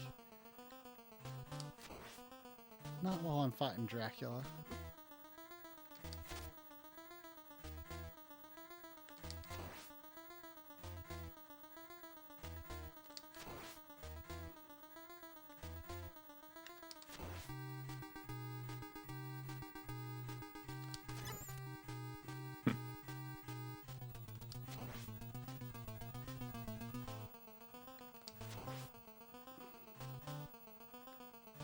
I don't know how good the Toki the Toki remake is, but I own the physical copy. Wait, of what? it. There's a Toki remake on the Switch. Tries getting They the got a stare down. GameStop That, exclusive. They got a GameStop exclusive remake, oh, and it comes in a big box a big box. that you fold it together, and it makes an arcade machine that you can put the Switch screen in it. Who like ever thought that that was a game worth like making a physical thing of? I mean, I'm glad they did, but why? Well, fans of Toki. all Obviously. one of them. I don't even know if you count as one of them. No, definitely not. I mean, I've only played the arcade version like once or twice. I don't understand why you're having such a hard time with... You know what? It's because my order was reversed, I think. I think I just figured it out. I need to jump over the fire rather than hit him before he shoots and then duck. I need to jump. I need to let it fire low and jump over it. And I kind of just forgot what the order of the groove was. I mean, Yeah. I'm sure good players like get 2 hits in, but So Toki is not on Mister, but I mean, Toki's got to be right up there, right up there with Karnoff. I feel like they should be in like some sort of Hall of Fame together, of like basically like the last video game characters you wanna play as. I mean, I want you to get a shirt of the Toki box art that you can wear proudly.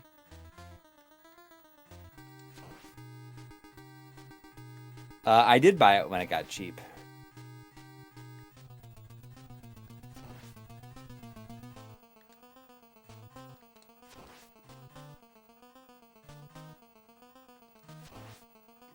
I have no idea what I would... Karnoff and Toki for Smash.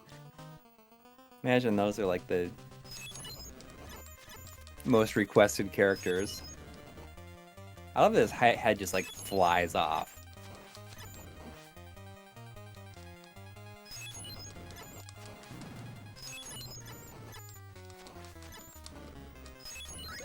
Whoa, where'd that 2 come from?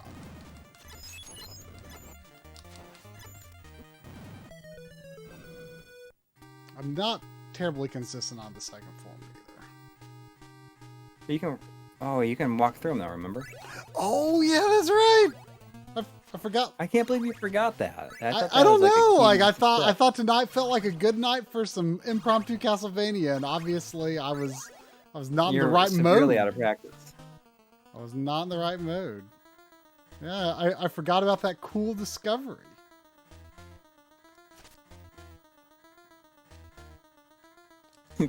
A Toki remake is as embarrassing as a Shaq Fu sequel. Good comparison.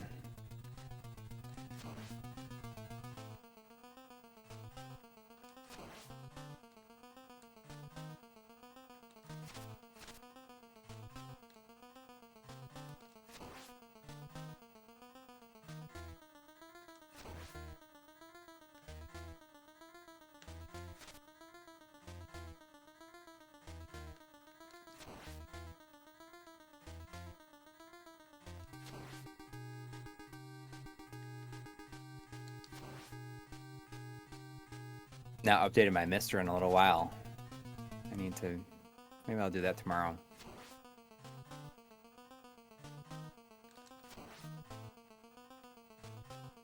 The thing that annoys me about updating the Mister is like I primarily have it hooked up to use on a PVM, but you can't see the interface unless you're on HDMI. Yeah. So I always have to like look at it through my capture card. But that's if you're want to see what's being updated. Well, but I mean, to navigate to the menu though, you still have to do that. Huh? Yeah. To navigate to the update menu, you still have to do that. You don't. I think so. If you just go to update in the scripts, it just runs and it will come back on once it's done.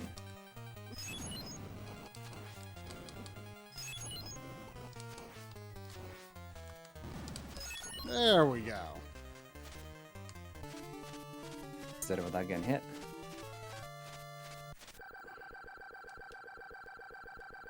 You can set a custom video mode for menu and make it 240p, but it won't work on HDMI at all.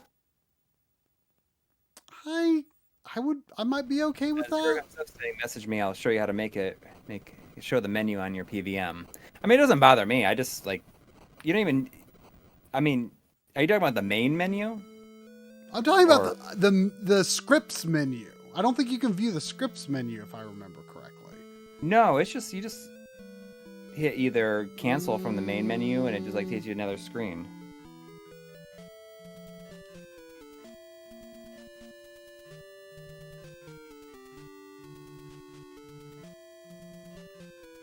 Because you can just go to it and it will run the script and come back like once it's done.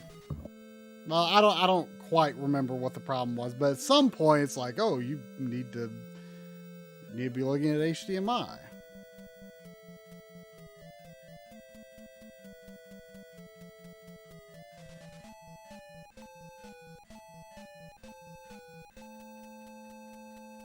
You played the greatest role in this story.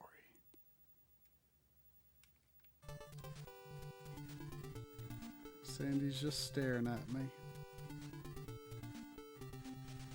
Give me the stare down. I don't know if that's like a common term for it, but that's what my dad always calls it whenever my parents are taking care of Sandy for a little while.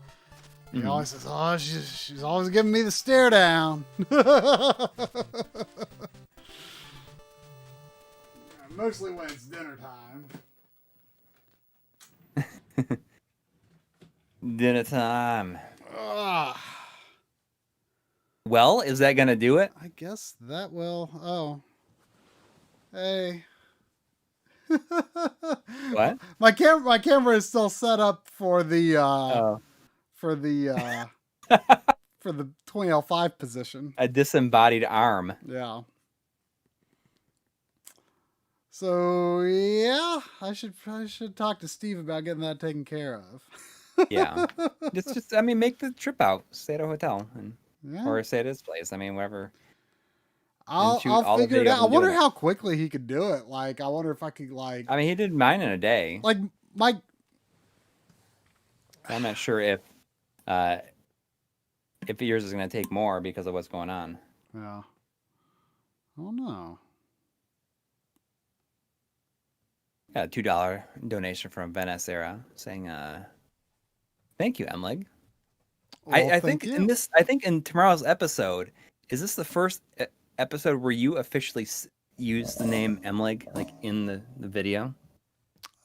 No, I've used MLiG in videos before. Actually, I kind of screwed up because spoilers. There's a sponsorship spot at the very, very end. As always, we always put them at the very, very, very end. So you're welcome. Yeah. I in the past I've made a point of when I say the vanity URL, I've said MLiG the first time, then MLiG the second time, and I accidentally said MLiG both times in this, but whatever. It is what it is. It's fine. People know what it is because it's on screen anyway. But yeah, thanks everyone for watching, and everyone who was so super generous. And Thank you. Yeah, I guess that'll do. So keep an eye out for what we're gonna say. We're gonna commit to a time: 11 a.m., 10 a.m. What are we gonna say for Marc? I don't know. What would everybody in the chat prefer? 10 a.m. tomorrow morning or 11 a.m. Eastern. Eastern time. There it is. Oblivion X saying 10 a.m. Oblivion X, you got it. Oh, Bad Reality, that was Coury's PVMs. Mine still need work.